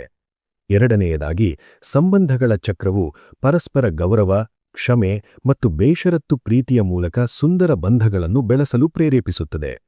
ಮೂರನೆಯದಾಗಿ ಕೆಲಸದ ಜೀವನದ ಚಕ್ರವು ಇತರರೊಂದಿಗೆ ಸ್ಪರ್ಧಿಸುವ ಬದಲು ನಮ್ಮೊಂದಿಗೆ ನಾವೇ ಸ್ಪರ್ಧಿಸುತ್ತಾ ಪ್ರಾಮಾಣಿಕತೆಯಿಂದ ಯಶಸ್ಸನ್ನು ಗಳಿಸುವಂತೆ ತಿಳಿಸುತ್ತದೆ. ಅಂತಿಮವಾಗಿ ಸಾಮಾಜಿಕ ಕೊಡುಗೆಯ ಚಕ್ರವು ಕೇವಲ ಸ್ವಾರ್ಥಿ ಐಸ್ಕ್ರೀಂನಂತೆ ಬದುಕದೆ ಇತರರಿಗೆ ಬೆಳಕು ನೀಡುವ ಮೇಣದ ಬತ್ತಿಯಂತೆ ನಿಸ್ವಾರ್ಥವಾಗಿ ಸೇವೆ ಮಾಡುವುದನ್ನು ಕಲಿಸುತ್ತದೆ. ಈ 4 ಚಕ್ರಗಳು ಸರಿಯಾದ ಲಯದಲ್ಲಿದ್ದಾಗ ಮಾತ್ರ ಮನುಷ್ಯನ ಜೀವನದ ಗಾಡಿ ಸುಖ ಮತ್ತು ಶಾಂತಿಯತ್ತ ಸಾಗುತ್ತದೆ. ಜೀವನದ ಈ 4 ಚಕ್ರಗಳು ಸಮತೋಲನದಲ್ಲಿದ್ದಾಗ ಮಾತ್ರ ನಮ್ಮ ಜೀವನ ಎಂಬ ಗಾಡಿ ಸುಗಮವಾಗಿ ಸಾಗುತ್ತದೆ. ಹರಿಪ್ರಸಾದ್ ತನ್ನ ಪತ್ನಿಯೊಂದಿಗೆ ಹೊಸ ಜೀವನ ಆರಂಭಿಸಲು ಸಿದ್ಧನಾಗಿದ್ದಾನೆ. ಗೌರ್ ಗೋಪಾಲ್ ದಾಸ್ ಅವರು ತಮ್ಮ ವಿಡಿಯೋಗಳ ಮೂಲಕ ಲಕ್ಷಾಂತರ ಜನರ ಯೋಚನಾ ಲಹರಿಯನ್ನು ಬದಲಾಯಿಸಿದಂತೆ ಈ ಪುಸ್ತಕವೂ ಕೂಡ ನಮ್ಮ ಜೀವನದ ದೃಷ್ಟಿಕೋನವನ್ನು ಬದಲಾಯಿಸುತ್ತದೆ. 1. ಪುಸ್ತಕದ ಜನನ. ಭಾಷಣಕಾರನಿಂದ ಲೇಖಕನವರೆಗೆ. ಲೇಖಕರಿಗೆ ಪೆಂಗ್ವಿನ್ ರ್ಯಾಂಡಮ್ ಹೌಸ್ನಿಂದ ಪುಸ್ತಕ ಬರೆಯುವ ಆಹ್ವಾನ ಬಂದಾಗ ಮೊದಲು ಅವರು ಹಿಂಜರಿದರು. ಯಾಕೆಂದರೆ ಅವರು ಲೇಖಕರಲ್ಲ, ಕೇವಲ ಭಾಷಣಕಾರರು. ಆದರೆ ಅವರ ಸ್ನೇಹಿತ ಧರ್ಮದಾಸ್ ಮತ್ತು ಸರ್ ರಿಚರ್ಡ್ ಬ್ರಾನ್ಸನ್ ಅವರ ಮಾತು, ಅದ್ಭುತ ಅವಕಾಶ ಬಂದಾಗ ಮೊದಲು ಹೌದು ಎನ್ನಿ, ನಂತರ ಅದನ್ನು ಮಾಡುವುದು ಹೇಗೆ ಎಂದು ಕಲಿಯಿರಿ, ಅವರಲ್ಲಿ ಧೈರ್ಯ ತುಂಬಿತು. ಈ ಪುಸ್ತಕದಲ್ಲಿರುವ ಹರಿ ಮತ್ತು ಲಲಿತಾ ಎಂಬ ಪಾತ್ರಗಳು ಕೇವಲ ಕಲ್ಪನೆಯಲ್ಲ, ಅವು ನಮ್ಮೆಲ್ಲರ ಜೀವನದ ಪ್ರತಿಬಿಂಬಗಳು. 2. ಕ್ಷಮಿಸುವ ಕಲೆ ಒಂದು ಮಾರ್ಗದರ್ಶಿ. Forgiveness worksheet. ನಮ್ಮ ಸಂಬಂಧಗಳ ಚಕ್ರ ಸುಗಮವಾಗಿ ಸಾಗಲು ಕ್ಷಮೆ ಅತಿ ಮುಖ್ಯ. ಲೇಖಕರು ಇಲ್ಲಿ 7 ಹಂತಗಳನ್ನು ನೀಡಿದ್ದಾರೆ. 1. ಕಾರಣ ಗುರುತಿಸಿ. ನೀವು ಯಾರನ್ನೂ ಯಾವುದಕ್ಕಾಗಿ ಕ್ಷಮಿಸಬೇಕು. 2. ಇನ್ನೊಬ್ಬರ ದೃಷ್ಟಿಕೋನದಿಂದ ಯೋಚಿಸಿ. ಅವರು ಆ ರೀತಿ ನಡೆದುಕೊಂಡಿರಬಹುದು. ಉದಾಹರಣೆಗೆ, ಅಂದು ಸ್ಯಾಮ್ ಒತ್ತಡದಲ್ಲಿಂತನೇ. 3. ಸಂದೇಹ ನಿವಾರಿಸಿಕೊಳ್ಳಿ. ನೇರವಾಗಿ ಮಾತನಾಡಿ ಅಥವಾ ಸಮಯಕ್ಕೆ ಬಿಡಿ. 4. ಲಾಭ ನಷ್ಟದ ಲೆಕ್ಕಾಚಾರ. ಕ್ಷಮಿಸುವುದು ಕಷ್ಟವಿರಬಹುದು, ಆದರೆ ಅದು ಸಂಬಂಧವನ್ನು ಉಳಿಸುತ್ತದೆ. 5. ಒಳ್ಳೆಯ ನೆನಪುಗಳನ್ನು ಸ್ಮರಿಸಿ. ಅವರು ಹಿಂದೆ ಮಾಡಿದ ಸಹಾಯಗಳನ್ನು ನೆನಪಿಸಿಕೊಳ್ಳಿ. 6. ಮುಂದಿನ ದಾರಿ ನಿರ್ಧರಿಸಿ. ಕ್ಷಮಿಸಿ ಮರೆತುಬಿಡಿ. ಫಗಿವ್ ಅಂಡ್ ಫಗೆಟ್, ಅಥವಾ ಕ್ಷಮಿಸಿ ಆದರೆ ಎಚ್ಚರಿಕೆಯಿಂದಿರಿ. 7. ದೃಢ ಸಂಕಲ್ಪ. ಮನಸ್ಸಿನಲ್ಲಿ ಶಾಂತಿ ನೆಲೆಸಲು ಕ್ಷಮೆ ಅತ್ಯಗತ್ಯ. 3. ನಿಮ್ಮ ಇಕಿಗಾಯ್ ಕಂಡುಕೊಳ್ಳಿ. ಇಕಿಗಾಯ್ ವರ್ಕ್ಶೀಟ್. ನಿಮ್ಮ ಜೀವನದ ಉದ್ದೇಶವನ್ನು ತಿಳಿಯಲು ಈ ಪ್ರಶ್ನೆಗಳಿಗೆ ಉತ್ತರ ಕಂಡುಕೊಳ್ಳಿ. ನಿಮಗೆ ಇಷ್ಟವಿರುವ ಮತ್ತು ನೀವು ಪಳಗಿರುವ ಕೆಲಸ ಯಾವುದು? ಫೀಡ್ಬ್ಯಾಕ್ ಪಡೆಯಿರಿ. ಇದರಿಂದ ಹಣ ಗಳಿಸಲು ಸಾಧ್ಯವೇ? ಮನೆ ಬಾಡಿಗೆ, ಮಕ್ಕಳ ಫೀಸು ಮುಂತಾದ ವಾಸ್ತವಗಳನ್ನು ಮರೆಯಬೇಡಿ. ಇದರಿಂದ ಸಮಾಜಕ್ಕೆ ಏನು ಲಾಭ? ನಿಮ್ಮ ಪ್ಯಾಷನ್ ಇತರರಿಗೆ ಸಹಾಯ ಮಾಡಿದಾಗ ಅದು ಉದ್ದೇಶವಾಗುತ್ತದೆ. ಪರ್ಪಸ್. ನೆನಪಿರಿ, ನಿಮ್ಮ ಈಗಿನ ಕೆಲಸವನ್ನು ತಕ್ಷಣವೇ ಬಿಡಬೇಕಿಲ್ಲ. ಬಿಡುವಿನ ವೇಳೆಯಲ್ಲಿ ನಿಮ್ಮ ಇಷ್ಟದ ಕೆಲಸವನ್ನು ಶುರು ಮಾಡಿ ನಂತರ ಅದನ್ನು ವೃತ್ತಿಯಾಗಿ ಬದಲಾಯಿಸಿಕೊಳ್ಳಿ. ಈ ಪುಸ್ತಕದ ಸಾರವನ್ನು ನಿಮ್ಮ ದೈನಂದಿನ ಜೀವನದಲ್ಲಿ ಅಳವಡಿಸಿಕೊಳ್ಳಲು ಒಂದು ಸರಳ ಮಾರ್ಗದರ್ಶಿ. 1. ವೈಯಕ್ತಿಕ ಜೀವನ. ಪ್ರತಿದಿನ 5 ನಿಮಿಷ ಕೃತಜ್ಞತೆ ಸಲ್ಲಿಸಿ. ಗ್ರ್ಯಾಟಿಟ್ಯೂಡ್. ನಿಮ್ಮ ತಪ್ಪುಗಳನ್ನು ನೀವೇ ವಿಶ್ಲೇಷಿಸಿ ಬೆಳೆಯಿರಿ. 2. ಸಂಬಂಧಗಳು. ಇತರರನ್ನು ತಿದ್ದುವ ಬದಲು ಅವರನ್ನು ಸ್ವೀಕರಿಸಿ. ಅಕ್ಸೆಪ್ಟೆನ್ಸ್. ಸಂಬಂಧದಲ್ಲಿ ಕ್ಷಮೆ ಎಂಬ ಅಸ್ತ್ರ ಬಳಸಿ. 3. ಕೆಲಸ. ನಿಮ್ಮ ಪ್ಯಾಷನ್ ಅನ್ನು ಸಮಾಜಕ್ಕೆ ಹೇಗೆ ಬಳಸಬಹುದು ಎಂದು ಯೋಚಿಸಿ. ಇಕಿಗಾಯ್. ಕೆಲಸದಲ್ಲಿ ಪ್ರಾಮಾಣಿಕತೆ ಮತ್ತು ತೀವ್ರತೆ ಇರಲಿ. 4. ಸೇವೆ. ಸ್ವಾರ್ಥಿ ಐಸ್ಕ್ರೀಮ್ ಆಗುವ ಬದಲು ಇತರರಿಗೆ ಬೆಳಕು ನೀಡುವ ಮೇಣದ ಬತ್ತಿಯಾಗಿ. ಜೀವನವು ಒಂದು ಪಯಣ. ನಾವು ಇತರರ ತಪ್ಪುಗಳಿಂದ ಮತ್ತು ಉತ್ತಮ ಅಭ್ಯಾಸಗಳಿಂದ ಕಲಿತಾ ಹೋದರೆ ನಮ್ಮ ಪಯಣವು ಹೆಚ್ಚು ಸಾರ್ಥಕ ಮತ್ತು ಆನಂದದಾಯಕವಾಗುತ್ತದೆ. ಸ್ನೇಹಿತರೆ, ನೋಡಿದ್ರಲ್ಲ, ಗೌರ್ ಗೋಪಾಲ್ ದಾಸ್ ಅವರ ಲೈಫ್ಸ್ ಅಮೇಜಿಂಗ್ ಸೀಕ್ರೆಟ್ಸ್ ಪುಸ್ತಕದ ಈ ಪಯಣ ನಮಗೆ ಜೀವನದ ದೊಡ್ಡ ಪಾಠವೇ ಕಲಿಸಿದೆ. ನಮ್ಮ ಬದುಕು ಎಂಬ ಗಾಡಿ ಸುಗಮವಾಗಿ ಸಾಗಬೇಕೆಂದರೆ ವೈಯಕ್ತಿಕ ಜೀವನ, ಸಂಬಂಧಗಳು, ಕೆಲಸ ಮತ್ತು ಸಾಮಾಜಿಕ ಸೇವೆ ಎಂಬ ಈ 4 ಚಕ್ರಗಳು ಸರಿಯಾದ ಸಮತೋಲನದಲ್ಲಿ ಇರಬೇಕು. ಬದುಕಿನ ಕತ್ತಲೆ ಓಡಿಸಲು ನಾವು ಮೇಣದ ಬತ್ತಿಯಂತೆ ಕರಗಬೇಕೇ ಹೊರತು ಕೇವಲ ಸ್ವಾರ್ಥದ ಐಸ್ಕ್ರೀಮ್ ಆಗಬಾರದು ಎಂಬುದು ಈ ಪುಸ್ತಕದ ಅಂತಿಮ ಸಂದೇಶ. ಈ 4 ಚಕ್ರಗಳಲ್ಲಿ ಪ್ರಸ್ತುತ ನೀವು ಯಾವ ಚಕ್ರವನ್ನು ಸರಿಪಡಿಸಿಕೊಳ್ಳಲು ನಿರ್ಧರಿಸಿದ್ದೀರಾ? ದಯವಿಟ್ಟು ನಿಮ್ಮ ಅನಿಸಿಕೆಯನ್ನು ಕೆಳಗೆ ಕಮೆಂಟ್ ಬಾಕ್ಸ್ನಲ್ಲಿ ನಮಗೆ ತಿಳಿಸಿ. ಈ ವಿಡಿಯೋ ನಿಮಗೆ ಇಷ್ಟವಾಗಿದ್ದರೆ ತಪ್ಪದೇ ಒಂದು ಲೈಕ್ ಕೊಡಿ ಮತ್ತು ನಿಮ್ಮ ಪ್ರೀತಿಯ ಪಾತ್ರರೊಂದಿಗೆ, ಸ್ನೇಹಿತರೊಂದಿಗೆ ಈ ವಿಡಿಯೋವನ್ನು ಶೇರ್ ಮಾಡಿ. ಅವರ ಜೀವನದಲ್ಲೂ ಒಂದು ಸಣ್ಣ ಬದಲಾವಣೆ ತರಲು ನೀವು ಕಾರಣರಾಗಬಹುದು. ಇಂತಹದ್ದೇ ಅದ್ಭುತ ಪುಸ್ತಕಗಳ ಸಾರಾಂಶ ಮತ್ತು ಜೀವನದ ರಹಸ್ಯಗಳನ್ನು ಸುಲಭ ಕನ್ನಡದಲ್ಲಿ ತಿಳಿಯಲು ಮುಂದಿನ ವಿಡಿಯೋದಲ್ಲಿ ಮತ್ತೊಂದು ಸಾರ್ಥಕ ಪುಸ್ತಕದೊಂದಿಗೆ ಸಿಗೋಣ. ಅಲ್ಲಿಯವರೆಗೆ ಓದುತ್ತಿರಿ, ಬೆಳೆಯುತ್ತಿರಿ. ಧನ್ಯವಾದಗಳು.